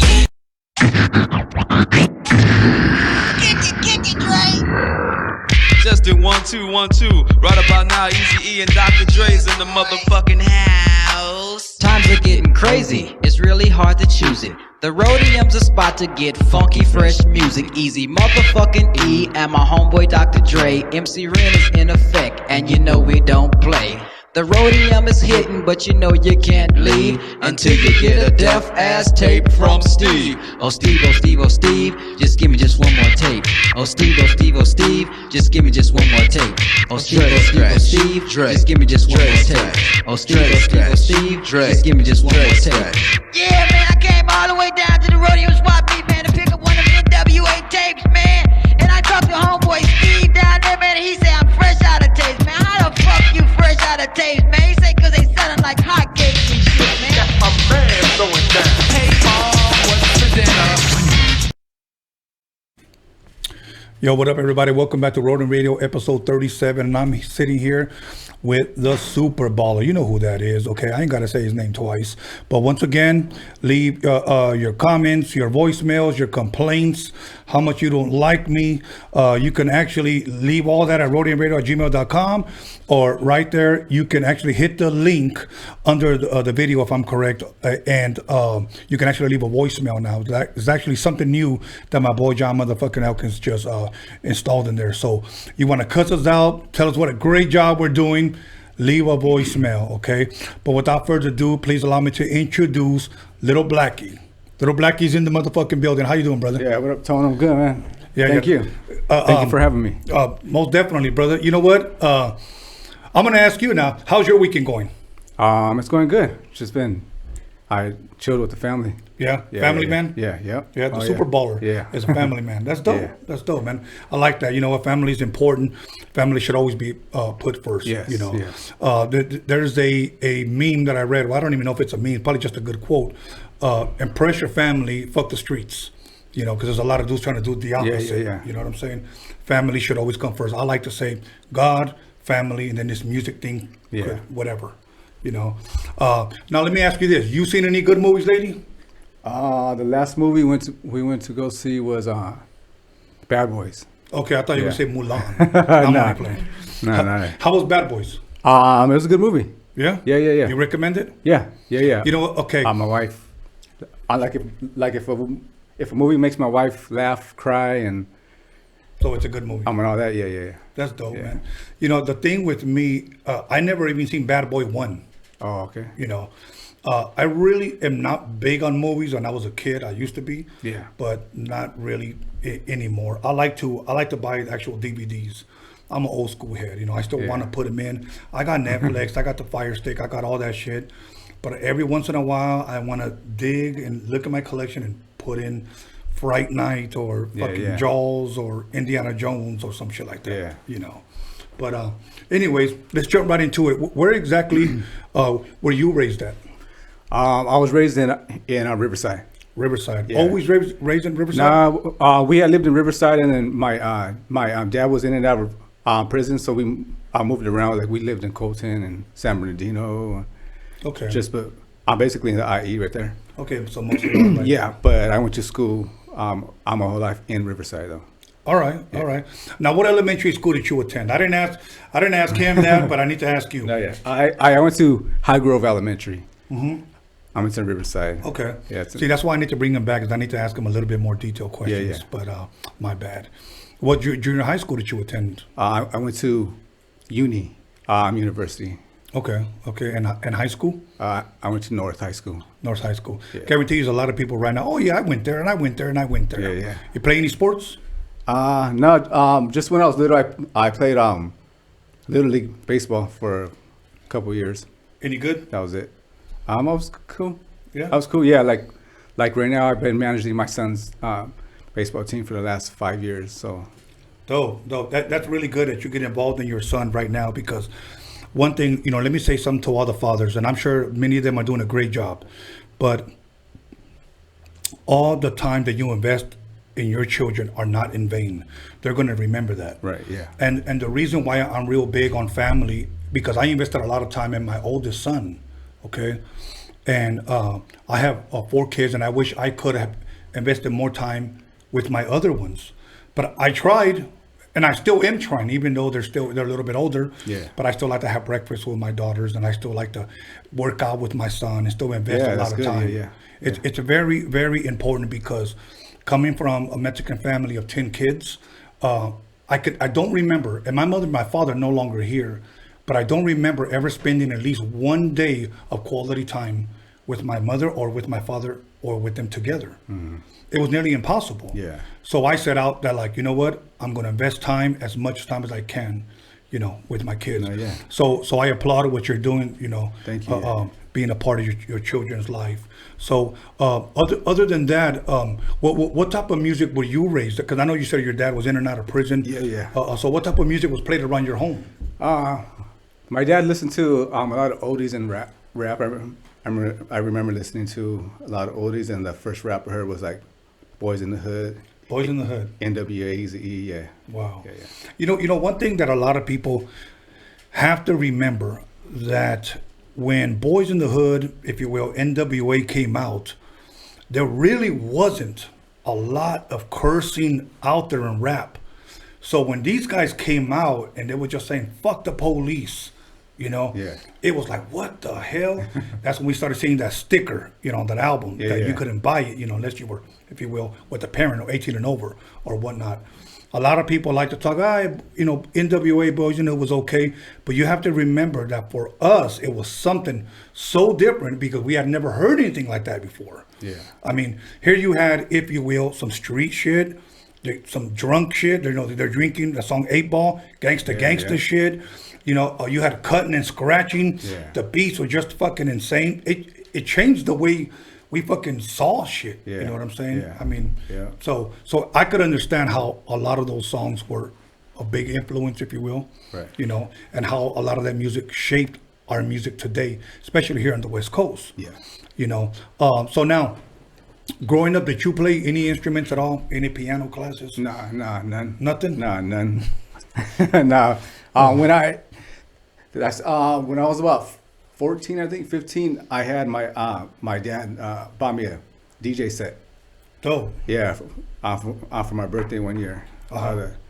The 2 techniques and everything, because I went to a concert. I remember when I was little and I seen the DJ getting off between sets, and I was like, damn, that's. Do you remember who that was? Was he popular, famous, or anything? No, I don't remember. Okay. Nah, but I just remember, like, damn, I want to do something like that. So this was actually before you started rapping. Yeah. So you wanted to be a DJ. Yeah. And you said techniques. Now, were they the Technique 1200s? 1200s, yeah. Wow. Yeah. See, you were one of those lucky guys, bro. Yeah. And then my dad would take me to No Walk Records and go buy a bunch of records, and then that's when I would. That's how I first started wanting to rap, because I would get the records, like the singles, and then play the instrumental. Then I would grab the mic, and I would have the cassette tape on the bottom, and I would record myself. Like, well, I would try to write, thinking I was trying to write in a song. Right. I mean, I would record myself on I'm rapping over the beat with the mic on the DJ set. Wow. Now, were you ever any good at DJing? No. No? No. Now, who, if any, if you can remember, were probably some of the DJs that you liked to listen to back then when you were trying to cut and scratch, or you know, was there any of them out there? Because I know some of them stand out, like Rodney and Joe Cooley. Yeah. Possibly some of the KD Mix Masters, maybe. Yeah. Okay. Tony G. Of course. Yeah. Of course, Tony G. Yeah. Now I'm gonna drop a little insider really quick that I won't say when, but Tony G's booked. Oh, that's good. Okay. Now, for those of you that have been requesting and asking about him, I have so much love and so much respect for not only DJs in general, rap in general, you know, the whole, if you will, the 4 elements of hip hop. But if I wanted to narrow it down to this one guy that I really admire, it's Tony G. Yeah. I truly, I've never had an opportunity to chop it up with him. Every time I seen him, it was always high and by. Oh, okay. So when I talked to him, and we agreed. So, but I'm not going to give the date. That's going to be the surprise. Oh yeah, that's good. So yeah, and I told him, you know what I said? I said, I don't care if nobody even listens. I just want that, interview for me. Yeah. You know. So, Man, but good. of course, Tony G's the shit, man. Producer, DJ, etc. Yeah. Yep. So now, you're recording yourself with these instrumentals on the mic. Right. When you start, were you rapping other people's songs? No. Or was this your own writing? No, it was my stuff. Like, I was just rapping about just things that I seen going on around me, and right. And at that time, who would you say were some of your favorite rappers, if you had any, or who would you listen to quite often? I listened to a lot of Eazy-E. I like the Easy Does It and all that. Okay. I listened to some Snoop Dogg and any East Coast influences at all? Nah, like the back then, like the only East Coast people I would listen to is like Biggie. Okay. Yeah, that was about it. I really didn't. I listened to much else from the East Coast. Now, when you started recording yourself, did you like the way you sounded? No. Nah. See, and that's usually the answer that I get from rappers. Yeah. When I ask them, when you first heard yourself, did you like the majority of all of them say no? Because I remember, as a kid, you would have a what do you call those recorders to leave a message on your phone? Oh yeah, like a voice. Voicemail, I guess. And you would answering machine. An answering machine. Yeah. There you go. Damn. And I would say, yo, this is the Alvarez residence. Please leave your blah blah blah, and we'll get back to you as soon as possible.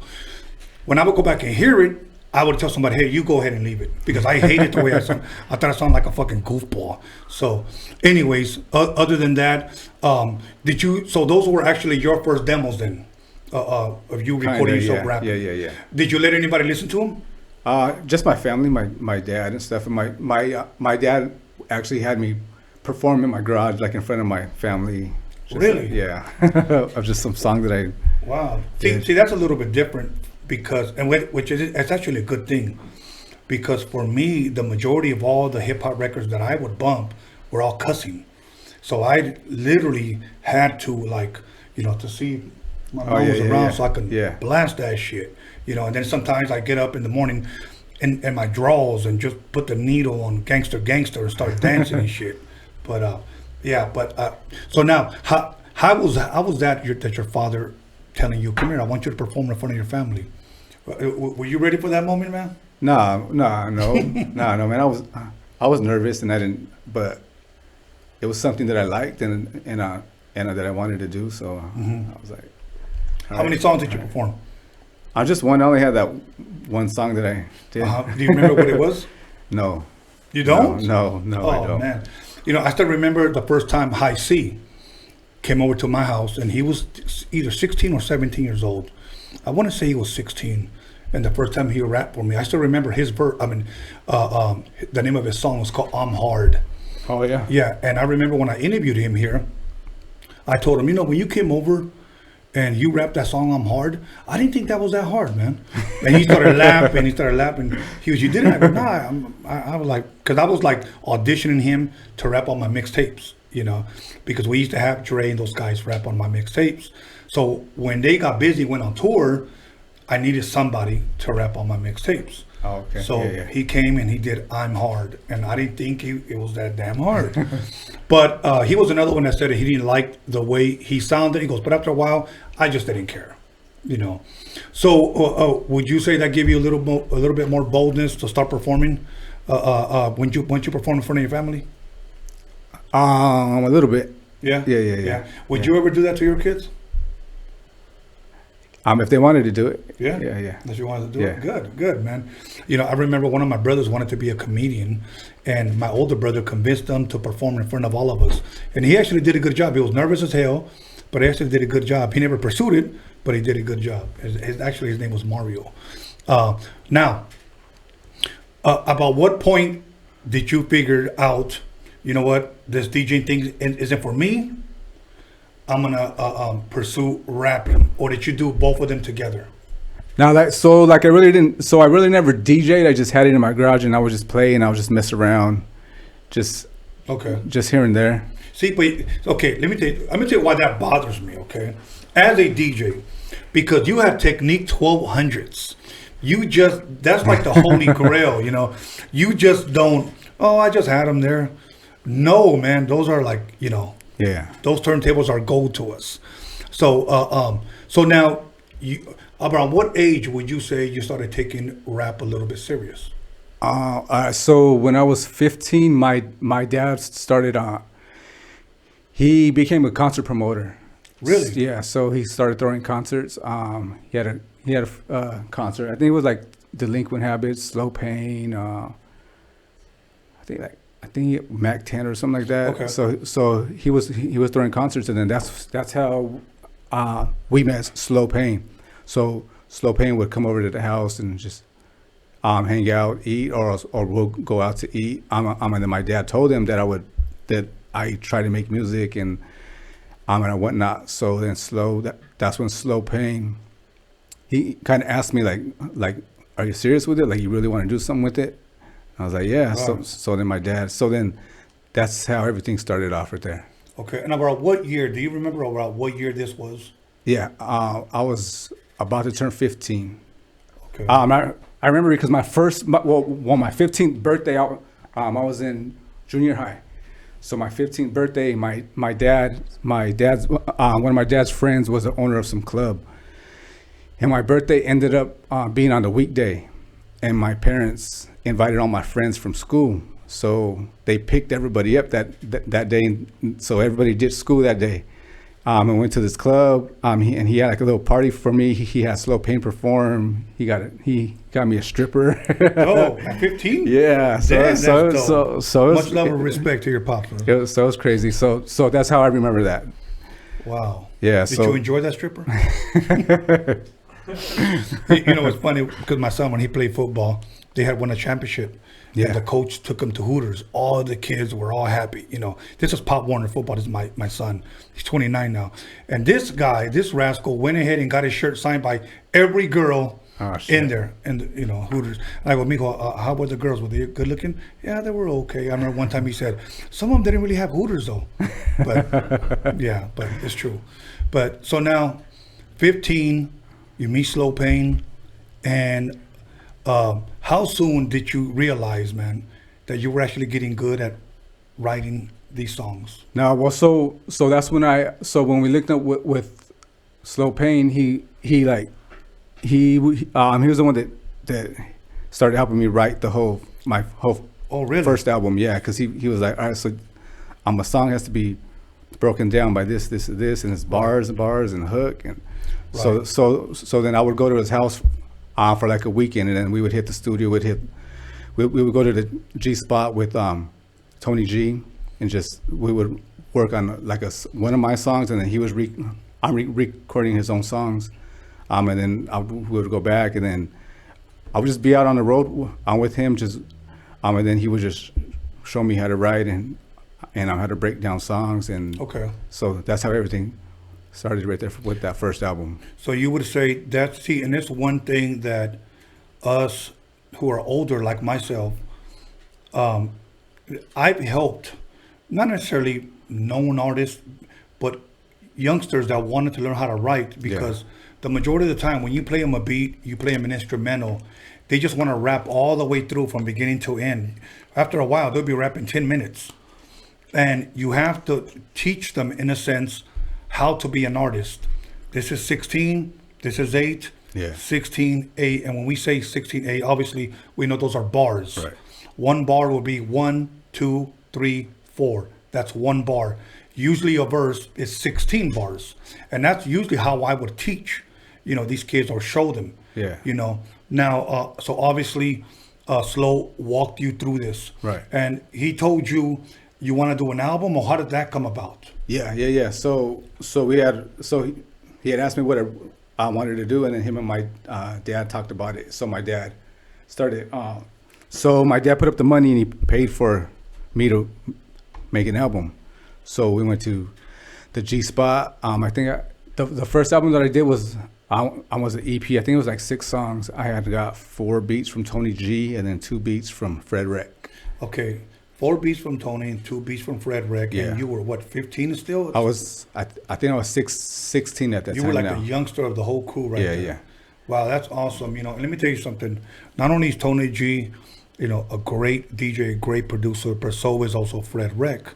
And for you at that age to be rubbing elbows with these guys, that's a good thing, man. And to have a guy like Slow walk you through this and help you through this. How did it feel being that young, getting on the mic, and did you have a lot of coaching through them as well? Yeah. They would, because I've never recorded in the studio, so him and Tony G helped me out a lot. Okay. When I was in the booth, they coached me through it all, right? Because everything was all brand new to me. So so that first album we had recorded at the G spot right there. I had got Nino Brown on a couple songs, ALT, Frost. So it was cool. It was. That must have been an awesome experience. Yeah. Because a lot of those guys people look up to today. Right, yeah. That's a good thing. And ultimately, when the album was done and your dad heard it, what did he think? My dad was happy. He was proud of me. Really? He was proud, yeah. That's awesome. You know what? And I'm glad you said that. I'm glad you said that he was proud of you, because growing up, look, I'm about to be 52 soon, okay? But growing up, I've always wondered if I ever made my parents proud.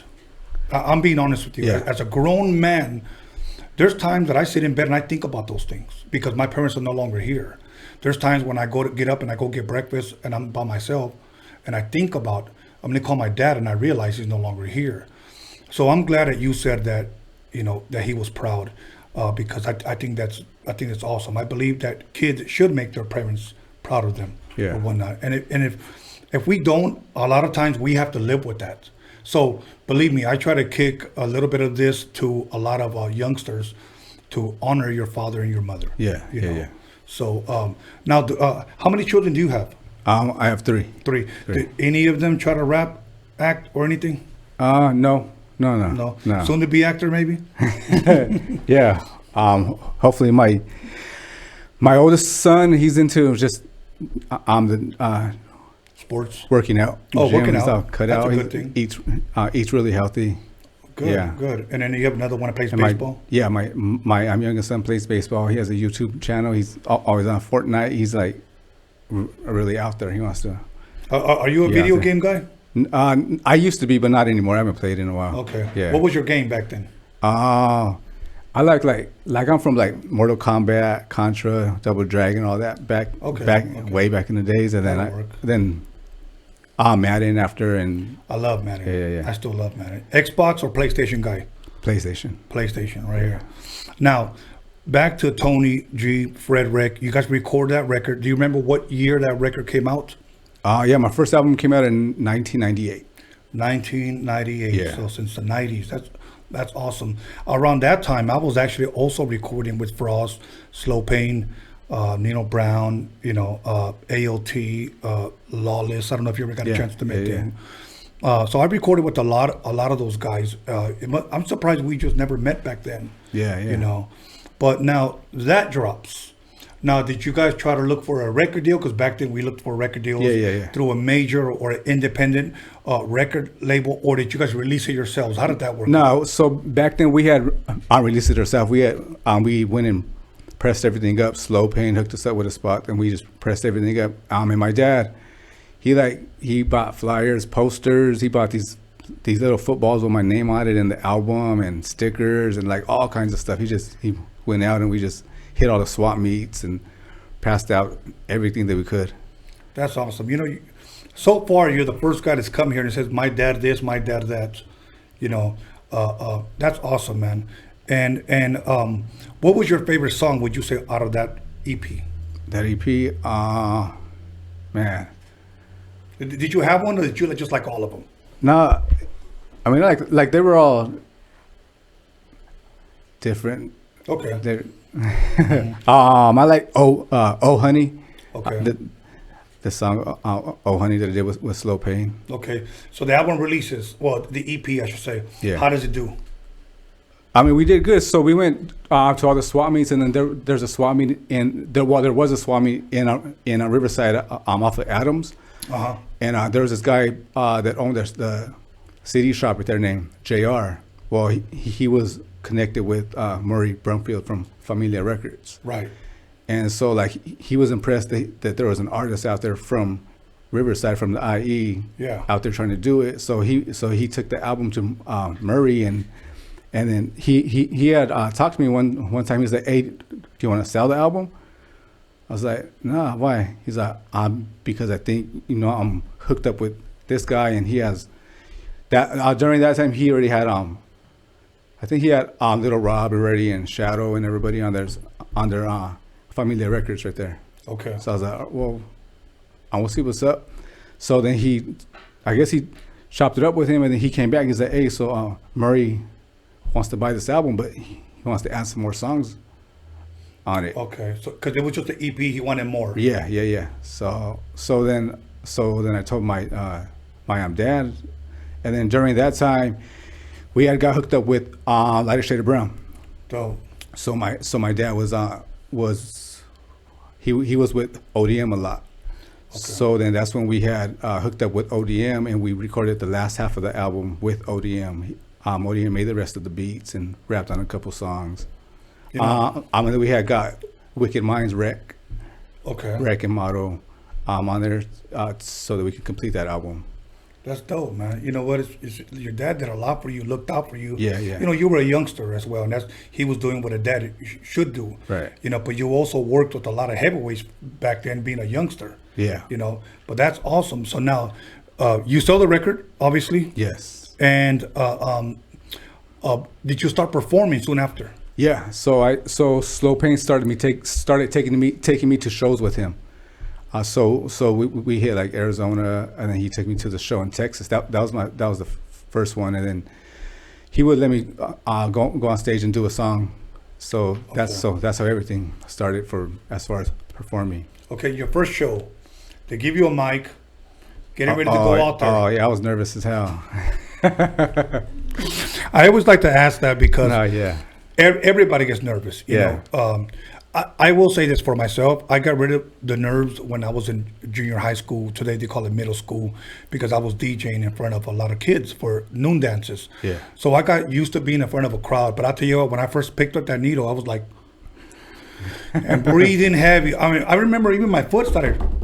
Yeah. It just wouldn't stop. But after a while, when we started touring, I almost say that I loved being in front of the crowd. Yeah. You know, I really did. So did you ever forget any of your lyrics? Yeah. I remember because of like the first show that he took me to was Midland, Odessa, Texas, and it was a big car show out there. It was like a couple thousand people in the crowd. And you were like, oh yeah, shit. Yeah. So it was crazy. Okay. And what song would you perform? Because he said he'll have you do one song. Yeah. So the first time he had me perform, it was just a verse that we wrote, and I think we performed. I'm pretty sure that the beat that we rapped it on was Cutie Pie, I think. Okay. Yeah. Dope. And how do you think you did performing in front of those people as a youngster? Oh, I don't think I did good. Really? Nah, no. Did he ever tell you the truth and say, "Hey, man, you need to tighten up your game"? Yeah. Really? He'd be like, hey, so when you have to go from here, if I'm here, you're there, and if I'm come here, then you there, and right. So he pretty Slow Point, took you under his wing and showed you around. Yeah. Oh, Slow Point helped me out a lot. Awesome. You know what? We talked about getting him on here, so that's all I'm gonna say, because there's a lot of people that you need to get this guy, you need to get this guy, you need to get this guy. Slow the hell down, okay? These guys don't even realize that half the people they already mentioned are already booked. Okay, slow down. I only do 2 shows a week. Okay, they're coming. So now you come home from doing these shows. Does your dad ever say, "Hey, mijo, how did you like it?" Yeah. He would ask me how it went and everything. Yeah, like when we did go to the ones in like Arizona and stuff, he would come with us. Oh, really? Yeah. Okay. And yet, was he still doing any type of promotion as far as concerts, clubs, or anything like that? I'm a little bit. Okay. Well, it was just hard because he was he's been locked up for about half of my life. So like in 88, I think. Okay. He got locked up for a couple years. I mean, he was out for a couple years, then he went back in for a couple years, and he got out. So he was always. Yeah. I'm in and out. Okay. So like during this time was like the longest that he was out from when I was. So that's when I was like from 14 to like 18. Okay. Well, look at. I want you to hold that thought. We're gonna come back. We're gonna take a commercial break, and we're gonna pick it up right where we left off. Okay. Cool. Okay. So once again, everybody, we're in the house with Lil Blacky, OG Big Wicked, Roadium Radio, episode 37. These are some Roadium Radio exclusives. So once again, call somebody, text somebody, slap the shit out of somebody, let them know that Lil Blacky is in the building, and we'll be back. I love you guys, OC. Breakbeat Lou, take 1. Well, my name is Luis Flores, aka Breakbeat Lou. I'm the co-creator of the infamous Ultimate Breaks and Beats compilation, which was a tool that's used in the 80s and 90s as a tool for DJs, and then a tool for producers, from everybody from Marley Marl, Premier, DJ Quick, Dr. Dre, Dilla, Kanye, everybody that you could think of that did hip hop in the 90s and has that boom bap sound most definitely got the kicks and snares from our compilation. And the best way that I can describe hip hop is in the essence of the grittiness of the hood And I say we were instrumental for keeping hip hop because without our compilation, most of the canon breakbeats and the breakbeats that became so infamous with records would not been able to be obtained unless we released the records we released. So, God bless Breakbeat Lenny that's no longer with us, and my man Kev Harris for doing the covers, but UBB is most definitely the Bible for 90s hip hop for sure.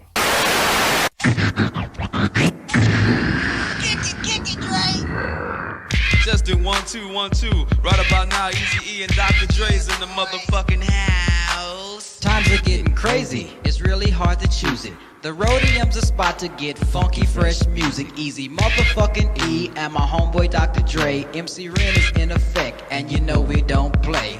The Roadium is hitting, but you can't leave until you get a deaf ass tape from Steve. Oh Steve, oh Steve, oh Steve, just give me just one more tape. Oh Steve, oh Steve, oh Steve, just give me just one more tape. Oh Steve, oh Steve, oh Steve, just give me just one more tape. Oh Steve, oh Steve, oh Steve, just give me just one more tape. Yeah, man, I came all the way down to the Roadium swap meet, man, to pick up one of them NWA tapes, man. And I talked to homeboy Steve down there, man, and he said I'm fresh out of tapes, man. How the fuck you fresh out of tapes, man? He said cause they selling like hotcakes and shit, man. Got my man going down. Hey, Mom, what's for dinner? Man, like the NWA and Eazy-E music hit the Roadium swap meet mixtapes first. Like when we dropped our records, man, it was cool putting your records out, but even though people knew who Dre was and I was and Cube and Yella before, they didn't really know who Eazy was. But not until, Boys in the Hood and some of that, Fat Girl and LA is the Place, that stuff hit the mixtapes, man. That's what kind of put it out there for people to know, like, what is this Eazy-E? What is this NWA thing? So I think it was like a big, big push. The Roadium swap meet mixtapes had a huge impact on hip-hop and the hip-hop culture because it was different. And, wasn't nobody doing it like that. You had New York, they was doing mixtapes, but, you had NWA who was saying whatever the fuck they wanted to say. Motherfuckers wasn't doing that shit, speaking how they wanted to speak, and what that did was open up a lane for what they call gangster rap today and the hip-hop culture. And it really opened up lanes for pretty much for the West Coast gangster shit to get out. And nobody else was doing that, and it was just different. And people were scared to say what they wanted to say. And that buzz came from Steve at the Roadium swap meet, working with Dre and Eazy and created a whole plethora of good music and created a lot of lanes and opened up a lot of lanes for artists like myself to be able to come out. I'm part of the tree. I'm a branch on the tree that Dre and Eazy started, and then on my branch you got Snoop, the Dogg Pound, 50 Cent, Eminem, and all of those guys. That's all on my branch, the Chronic. And that's what it created, man.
Welcome back, everybody, to Roadium Radio episode 37.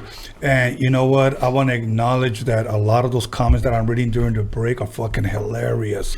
Please keep them coming, because that's kind of like our entertainment and why we take a beer break to laugh at you bastards. So anyways, thank you for tuning in. Call somebody, text somebody. As a matter of fact, slap yourself, okay? And we're going to go ahead and continue with Lil Blacky. Yes. Now, yeah, I already know, but I want you to say it. Why Lil Blacky? Lil Blacky. So when I was about, I think like two or three, my mom and dad said that my uncle started calling me Blacky because I was darker than my other brothers. Right. So ever since then, it just stuck. Like my whole family called me Blacky, Blacky, Blacky. So Okay. So they just stuck with it. Now, when you went into the studio with Tony G, Yeah. was they ever ask you, what did they call you? Yeah. Blacky. And you just decided, let me go ahead and stick with that. Yeah. Really? Yeah. Okay, you know, it's funny because much love and much respect to my boy Bozo. You know, he said that was his hood name, so he just kept it. A lot of guys, you know, they were given names as a kid or whatever, and they just kept it, you know. So obviously yours was one of them. Yeah. And it really had nothing to do with rap. It had to do with what your uncle, if I'm correct, Right, yeah. called you, you know. Okay, so now you're performing with Slow Pain. What comes next for you? As far as, because you sold your record. Yeah. And to what record label was that again? For those those of them that did not hear it? To Familia Records. Familia Records, okay. And that was 98 that it got released, or 99? We sold it in 98. Yeah, they released it in 1999.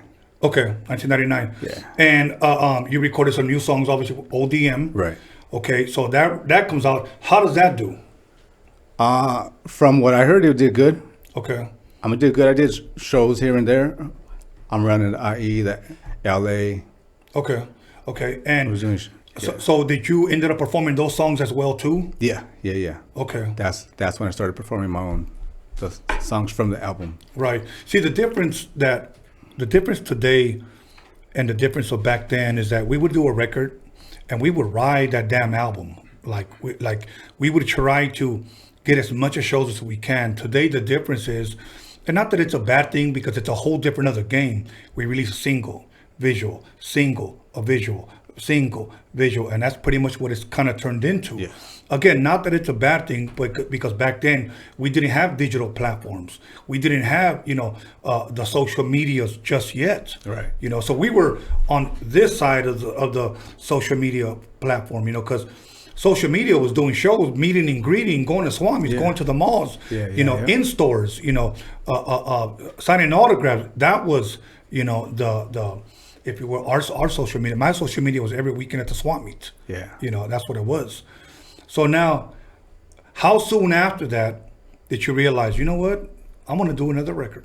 Yeah. So right after that, right after we had sold that album, we had used some of the money to start working on the next album, and I continued to work with ODM. Okay. So I was over there. I spent the night at his house, like on the weekends. Really? Yeah. So then he would ask me, all right, so what do you want to do? I was like, all right, so there's a beat that I want to do. You know, I want to do this beat. So then that's how we started making the big ballin' beat, the big ballin' album. Okay. So it was just working with ODM all the time, and then while we were working in there, that's when he was working with he was working with Conejo, Shadow was in there. That's when Capone would be in there before he started rapping, and just show up and just hang out and just watch. Now, when you say be in there, where? ODM's house? ODM's house, yeah. He had a condo in Corona. Okay. And he had a studio in his living room. Okay. So we would just go over there and just hang out and just work on music. That's dope. And obviously, you guys were good friends. Why did you decide to, if you will, stick with him? Was it just the chemistry was good? Yeah. Just the chemistry, and then like the pretty much like the deal that we worked out with him for the beats and for the recording and for the verses and everything. Okay, and did he produce? You know. Yes, he produced almost the whole album. Yeah. Okay. Yeah. And on the second album, what features did you have, or any? Yeah, I had pretty much everybody that I had on my first album again. Like I had Slow Pain, ODM, Wicked Minds, the homie Pops. I had my brother Little Sicko, the homie Hectic. Who else did we have on there? I think G Fellas. Dope. Okay. Now, you mentioned somebody named Pops. Okay. Yeah. Now, can you share a little bit about him? Because throughout the comments, a lot of people were saying, can you bring up Pops? Can you ask him about Pops? Yeah. For those that may not know, who is Pops? Pops is a rapper from OC. Like I was chopping it up with OG Big Wicked about Pops earlier. He's a very talented rapper. He came out with his first album through ODM. ODM released his first album back in '99, I think also. Okay. So that's how we met, and then we clicked up, and then he had clicked up with my brother Bundy, and then after ODM dropped that first album from Pops started working with my brother Bundy, because my brother Bundy he loves music, so he's put a lot of money into music. Okay. So we have Pimp Rolling Records. That's me and my brother Bundy's record label. And Pimp Rolling Records. Pimp Rolling Records. Dope. What inspired that name? It was just a name given by Slow Pain came up with that name. Okay. One day. That's the record company that we put on my first album. Okay. And that became you guys' record label then? Yeah. Correct? Yeah. Okay. And so now, Pops, was there ever some type of fallout or anything like that? No. Huh? So Pops is like family. Yeah, he's lived with my brother Bundy for years, and then and we recorded an album with him. We have a couple albums with Pops that we haven't released. Like we have a lot of music that we haven't released. Mm-hmm. A lot. Maybe like 7 or 8 albums from Pops, a new album from me, my brother Lil Sicko, a bunch of compilations. Okay. And now, like recently, we have a new album from Chino Grande's new album, the new Sicko's album with Shadow and a Little One. We're about to release that this year too. We have a compilations coming out called We Are the Streets with a bunch of artists on there. We have King Lil G, Butch Cassidy, Crooked Eye, Master P, Trey D and Goldie Loke, the Eastsiders. We have a lot of artists, because my brother Bundy loved this music so much. He put all his money into this music, and we have a lot of music just sitting because he's been locked up in and out. Okay. Throughout the years, so the years that he was out, he put a lot of money into the music. So we have a lot of music that's sitting, but I'm gonna release it this year. Okay. Wow. That's a lot. That's a lot you said right there. And for those of you who didn't listen, whenever this gets posted up, rewind it and check it out. But that's a lot of good music that people can expect coming from you. Yeah. And this is all under your record label, if I'm correct? Yes. Okay. Yeah. Now, what, if anything, are, well, you know what? Let me back up a little bit. The second album drops now. Right. Okay. Yeah. So with the second album, so we finished recording the second album with ODM, and then we wanted to go shop it it around. So Slow Pain hooked me up with Pablito from Hitlerlick Records. Okay. This was right when he was about to start Hitlerlick Records. Right. So I gave him the album. He liked it. So then when they finally came up with the whole Hitlerlick Records, they had Slow Pain, Nino Brown, ALT, Frost, and Jerry Heller was a part of that. Yes. So when I brought the album to Hitlerlick, I had a meeting with Jerry Heller, and I signed the contract with Jerry Heller in the room, me, Jerry Heller, and Pablito. And Hitlerlick Records, they put a lot of money into that. They had a building in LA, and on one floor it was you would walk in and there was a green room on the left side. If you walk straight, they had a whole nightclub. In one whole room. Then in the next room there was like a movie theater, and then across there was a Tony G's big home studio, and then a studio for Julio G, and then Bobby King had a spot. Like it was It was awesome. Yeah. And I'm glad you explained it because I've been there before. Jerry Heller used to manage me and Mello, I want to say from like 96 to 98. So I had a pretty good relationship with Jerry, and I'm glad that you had an opportunity to meet Jerry as well, you know. Yeah. To me, I've never, and believe me, I know some dudes are probably going to get upset at this, I never had anything negative to say. Jerry was always straight up with us. Right, yeah. You know, I know the whole NWA thing, I get it, I understand it, and I have a lot of friends that were a part of that crew. They just tell me, oh, you didn't know. Cool, maybe I didn't. Yeah. But I'm talking about my personal relationship with him. He was always straight up. You know? Yeah. And one thing I will say this, that Jerry loved and looked out for Raza. Okay? Yeah. He really did. Yeah. And I know the way we had dinner one time, one Christmas event, and he said, I want to do what I did with NWA. He says, with, if you will, with your people. That's what he said. He said, I'm not trying to recreate a Mexican NWA, but I'm trying to create a movement, you know. Yeah. And you know, and I applaud him for that, you know, and may he rest in peace. And if people want to say negative things about him, then you know what? That was between you guys or whatnot. So now, did you ever record at that Hitter Lick? Yes, yeah. So we had put the album out in 2001, I believe. Okay. And man, Hitter Lick Records, it was a great experience right there because they had once the album dropped, they had sent me on the road to do those shows, and I was doing autographs signings at the warehouses and the malls and just their stores, and we were hitting little spots here and there. Then we started working on the next album, and I was in the middle of the next album. I had recorded a couple songs already with Frost and Nino Brown, and then in 2002, I think January, that album that I put out, that Big Ballin', was on the Billboard charts. Yeah. So it was number 50 hip hop, top hip hop and R&B. Yeah. First would week. you say that's the song that you'll be remembered for as of right now? For that album, yeah. But okay. My most popular song is my song called Super Baller. Yeah. Which is a remake of Black Superman from Above the Law. Yeah. Yeah. You know, it's funny because I looked up that video. Okay. Well, at least the song on YouTube. Yeah. And everybody's calling you Brown Superman. You know. Did you ever get that a lot, or were they referring to somebody else? Brown Super Baller, or Brown? They would say Brown Super Baller, and then some people were saying Brown Superman. Oh yeah. I don't know. Were they referring to you on those both comments? I'm not sure. I don't know. Okay.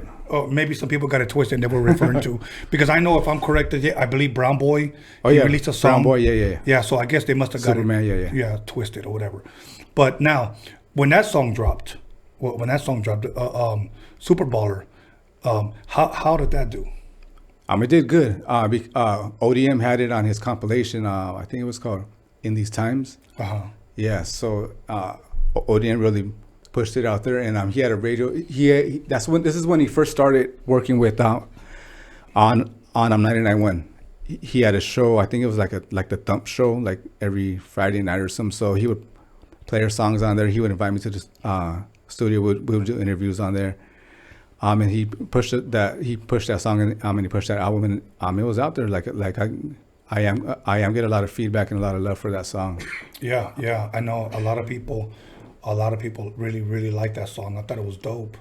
And so now, but you know one thing that you said about ODM, that he would invite you, he started DJing. Yeah. You know, that's a really good thing, because it's almost kind of like I said, look, I've only been doing this 5 months.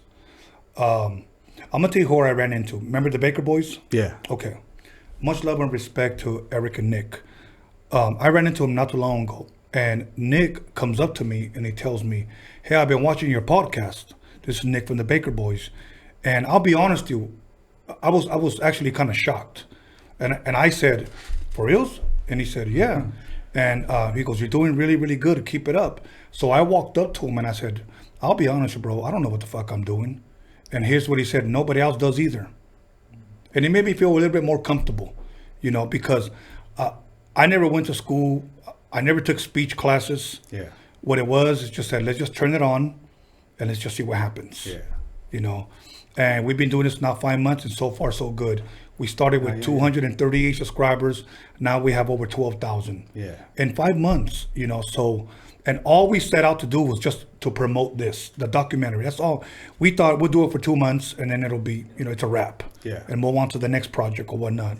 But we're going to keep it going because I'm hoping that this would be the #1 podcast in the West Coast, because not only is this a platform for independent artists, you know, unsigned acts or even signed acts to come out here and promote themselves and push their music, but also to push my people, my raza, to if I can help them in any platform, whether it be to sell their apparel, Yeah. you know, if you're coming out with a book and you want to share your story, if you got music that you want to push or whatnot, I want to do that. If you want to come in here, squash a beef with somebody, I want to do that. You know, I'm all about unity. I'm all about peace. And I know tomorrow's not promised, Right. but if I can leave something impactful that could impact our people to come together and to rise, you know, if you will, climb that ladder, you know, I'm all for that. Yeah. So that's part of the reason why I reached out to you, you know, and I said, let's do this. You know, Yeah, yeah. I want to do this. Oh, yeah. You know. Yeah, for now. And Thank you for that. You're welcome. And then, so ODM was doing that for you back then, you know, Right, inviting yeah. you, bringing you on the show and promoting your music and Yeah. pushing you. And all of that helps, man. All Yeah. of that helps. You know, so people that submit their music to me, I always ask, at least give me a little bit more. You know, don't just give me one song. I get people that hit me up and they just say, I just have a story to tell. Believe me, I respect that. I truly do. But remember that this is a hip hop podcast. Yeah. It has to tie in somehow with music. So, anyways, so Super Baller does very well. And if I'm correct, I believe you did a remake of it. Yes. With featuring who? Let them know. Yeah. So we had did the remix to it with King Lil G. So we had recorded it. I think it was back in. We first recorded the remix. I think it was like in 2004. I think 5. Okay. I think no, 2012. I'm sorry. 2012. He had rapped over the original beat, but we didn't use that. So we had went to Fingers, and we wanted Fingers to make a beat that was similar to it, but that was more up to date. Right. So I had Fingers make that beat. And I called King Lil G, and I told him that the verse that he dropped, I wasn't fitting to the new beat that Fingers made. So he was cool. He came to Fingers spot that same night, and he redropped his verse right there on the spot. And then we had dropped that song, and then we shot the video for it. And while we were just chilling there, like we shot that video for, I think we were there for about 14 hours. He was there before anybody else. He was there in the morning, like, hey man, I'm here. Wow. Where's everybody at? Wow. And then just shooting with him in the car. We were just talking about family and stuff. And he was telling me how much that he appreciates like me being a family man and about my kids and stuff, and how much he liked the song also growing up, and that he was just glad that he was able to hop on it too. That's dope. Now, cause that video looked like you guys had a budget for it. Oh right? yeah. On that video, we made sure that we had a whole script. We had some actors. We used the red cameras. Jeff Echo Reyes directed it. We had Concrete shoot the video also. That was dope video, man. I really liked that video. Thank you. Thanks. Was it the SWAT team coming in? Or somebody? Yeah. We had the homie Little Demon, which is one of our artists too. We have an album coming out him too. His brother actually owns the Antojitos Amichelada companies. No shit. So we shot the whole video in their warehouse. Wow, that's dope, man. So now let's talk a little bit about Fingers. Yeah. Okay, because those are the other comments, and believe me, I tried to get to you guys' comments. Ask him about his relationship with Fingers, or how did you guys end up meeting? How did you guys end up connecting? What happened there? Yes. So the first time that I met Fingers was when we were working on the Big Ball album with ODM. ODM introduced me to him. And then Roadium made the beats for. I think we got fingers on Super Baller and Big Ballin'. We had some ad-libs on the song called Lowrider Girl. Mhm. So I've been working with Fingers back since '99. Okay. Yeah. So I mean, so every time that I call Fingers, he's always there for me. And he always looks out. He's another guy that a lot of people have been requesting for me to get on here. Yeah. About his experience, not only producing, but also with all the Chicano rappers, if you will, that he's worked yep. with. So if you could put me in contact with him, you know, I could try to make that happen. Another thing that was brought up to me, ask him about Gangsters Get Lonely Too. Yeah. Okay. Can you share a little bit about that, how that came to be? Yeah, so that song, I was working with Mr. D. Mr. D had hit me up one day. I think it was like in 2004 or 5, I think. Uh-huh. He had asked me how much I would charge him to do an album. I shot a price, so what ended up happening is he ended up buying an album off of me and my brother, Little Sicko. So we had did a group album with him. And then once we dropped that album, Mr. D is a really cool guy. Yes, he is. And like he would hit me up just randomly asking me to go over there. And all right, man, I got this song that I want you to hop on. I got this song, and then I went over there one day, and I think we recorded like two or three songs that night. And one of those songs was "Gangsters Get Lonely Too." Yeah. Yeah, and I mean it became big. We had performed at the Art Laboe show one year at the Universal Amphitheater, which was the one at Universal Studios. That was a big show. Yeah. Yeah. Much love, much respect to Mr. D, Southland Entertainment. Yeah. He's one actually that I'm also going to be bringing back. You know, it's funny. He was here and he got hated on so much for what he was sharing. You know what I'm saying? Yeah. But yeah, they stayed faithful and they stayed logged in. And it's funny, for the people that might have hated on him, on the videos that we have posted up on YouTube, he holds the record right now for the most views. Oh, shit. For the guy that people hated on. So much love, much respect to Mr. D. He's always kept it real with me. And one thing that I can respect about him, that he also coaches and he invests in his kids as well. So, but yes, Gangsters Get Lonely Too. And we do get lonely sometimes, so yeah. Right, OG? So now, we got a couple of minutes and wrapping this interview up. You know what? And I'll be honest, I hate doing sometimes too, but if not, people would have to wait to see you guys till like June. Yeah. You know what I'm saying? So I try to squeeze in as much people as I can because I don't want to do another day during the week. 2 is good enough.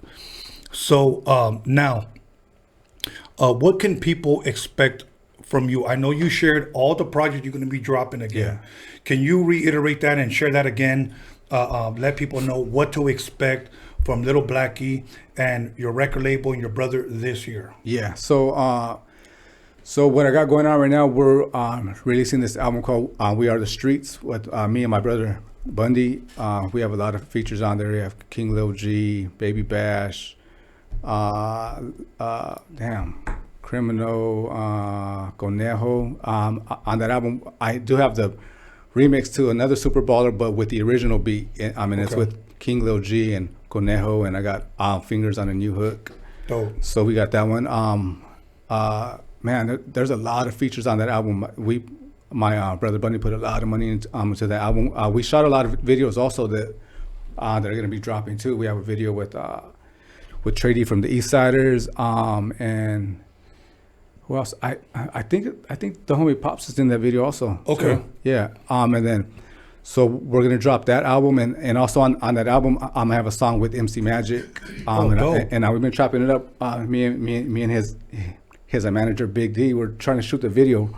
Hopefully we get to shoot it at the end of this month or next month. For the song that me and Magic did. It's also featuring this artist named Steven Velasco. He's a singer.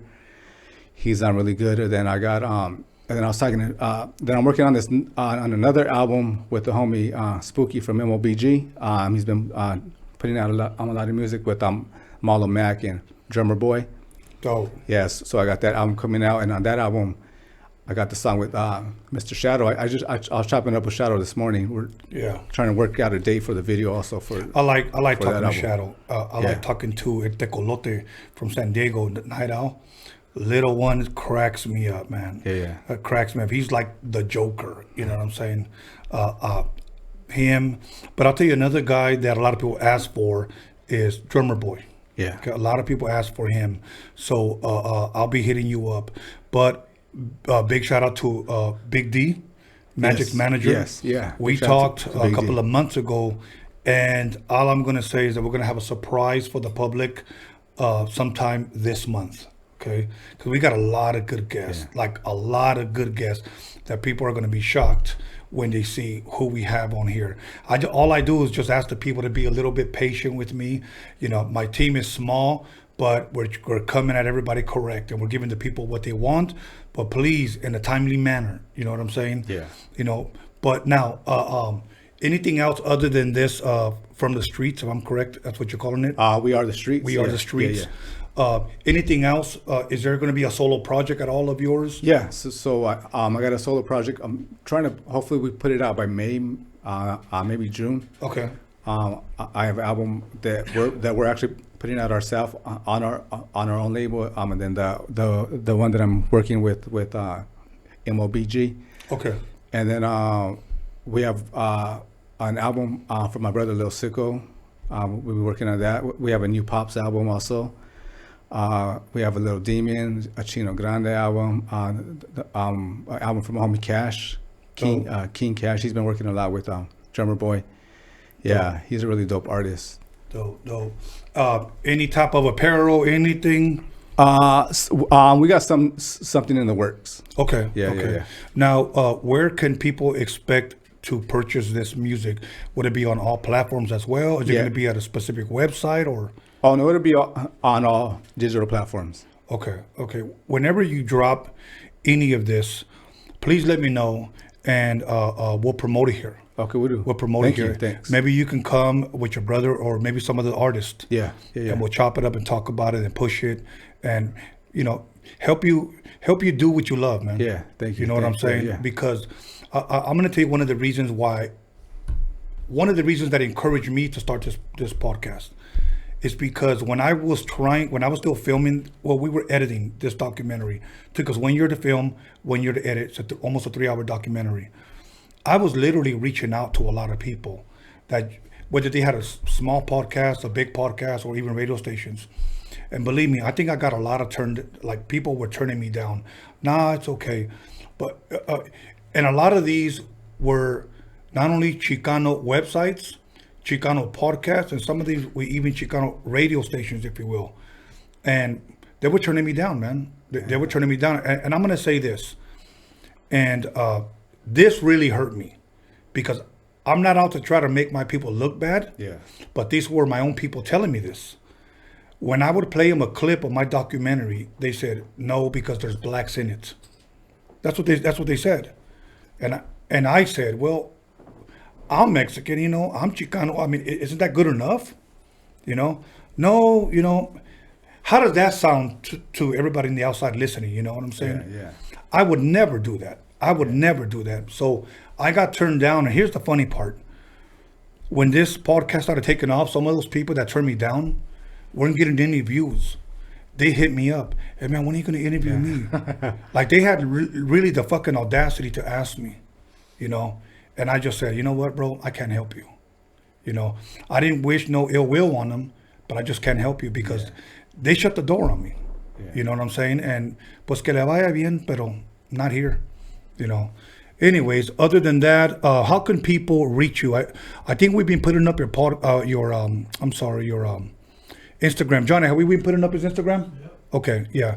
So people can reach you on your Instagram. Is that where they can reach you for possible bookings or whatever? Yeah. Everything. You don't have no Facebook or nothing? I do have a Facebook, but I'm hardly ever on there. Same thing, bro. Yeah. I like to post on my Facebook and get out. Yeah. I'm already old, but I consider Facebook to be for old people. Like, you know what I'm saying? Like walkers and shit like that. And believe me, no disrespect. I know some people are going to say, fuck you, Tony. But believe me, I like Instagram.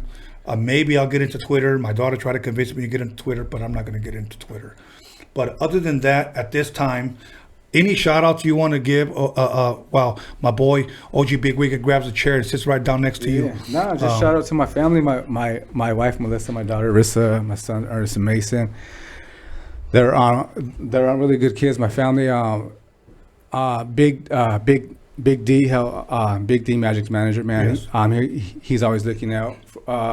Blanca from Bobby D, she's always looking out for me. Man, other artists, my brother Lil Sicko, Pops, Lil Demon, brother Bundy. Dope. You know what? While you're passing the mic to him, I'm going to go ahead and give my shout outs so he can get a little bit comfortable. Once again, Johnny, after my shout outs, put the camera back on OG Big Wicked. First of all, I want to thank John motherfucking Elkins, and I want to thank my boy Daniel Jones. And also, I wanted to give a shout out to Blanca, Bobby D Presents, because she was supposed to come here. She actually wanted to come here and chill today, but I know she kind of lives a distance from here. But once again, I support those that support me. So buy up his apparel, buy him out, shirts, hats, everything you want. He gave you the website, or you can hit him up at on Instagram. You saw his Instagram there, OG Big Wicked. Hit him up there. He'll lead you to the website or whatnot, and you buy him out. I want to help him promote and sell all of his shit. Okay, so once again, OG Big Wicked, you had a couple of shout outs. You had a couple of things you wanted to say, man. Yeah, doggy. Hey, good job, doggy. Thanks, dog. Yeah. Hey, thank you, my boy. I mean, Thank you, brother. Thank you for the platform and shit. We have to network as, as homies, as camaradas and everything. So I appreciate it. You know what I mean? Real quick, I want to say a shout out, but I wanted to say to the haters and shit, first of all, eat a bowl of dick. Thank you for watching, though. I seen the comments. Namin. I can't help it. I got fucking issues. All good. But other than that, forgot to say, All good. Yo, check this out. Tuesday, we have a special guest, okay? So you're going to want to tune in all the way from the LBC. You're going to want to tune in Tuesday. I'll post up the flyer tomorrow for Tuesday, and I'm also going to post it tomorrow for my Wednesday's guest. On Wednesdays, we have a West Coast legend. And in my opinion, on Tuesday, West Coast legends from the LBC. So stay up, stay blessed. Roadium Radio, episode 37. Lil Blacky, OG Big Wicked from the Big OC. Go ahead, brother. Quick, doggy. All right, so upcoming collaborations. I'm gonna make this Wicked from Brownside, the 13 Boys, Little Danger and Travi. These are upcoming collaborations, just so y'all know and shit. So again, the 13 Boys, Little Danger and Travi, BOTG from South Central, Tres from Compton, Stomper, SKM, Sinner from Crime Family, Tans from Riverside, Different Stilo, Snoop from Corona, La Gran Yachta from Bolivia, Cordy out there in Egypt, the Mexica Warriors, part of Brownside, and out there in Mexico, we got a little Southside Worldwide remix coming up. Magic Girl, of course, thank you for always showing love. Drea from OC, my homie A-Boy, my boy Baby Casper, my boy Rascal, other OC music artists out there and shit, and collaborations. Can't forget my boys that I already got songs with and shit. I wanted to mention y'all throughout the interview, but the Eastside Clique, also known as Most Wanted Familia, Enemy and Screamer, rest in peace, Sleepy. Much love for the lovely show. The homie got in a car accident. Rest in peace, my boy. Maldito, 805, Diablo and Little G from Crime Family. Also got a track recorded with them back in 2018. I haven't released it. 2018, I haven't released it because I wanted to put it in the album. That's some reason why it's not out. I had one with White Smoke. He never dropped it, or the beat, I don't know, but I got 7 other tracks with a little one, recorded in 2014. Maybe we'll think about releasing those.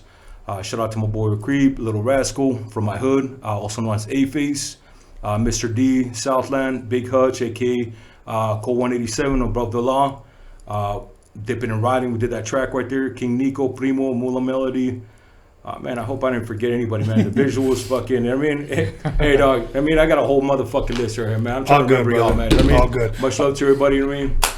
Johnny boy, put me right here in this camera. I'm going to say one last thing, then you can cut us off, okay? Because I'm about to go not only take some pictures, take some shots, but drink some Modelos. So, once again, Tuesday, nah, I mean. Nah, I mean.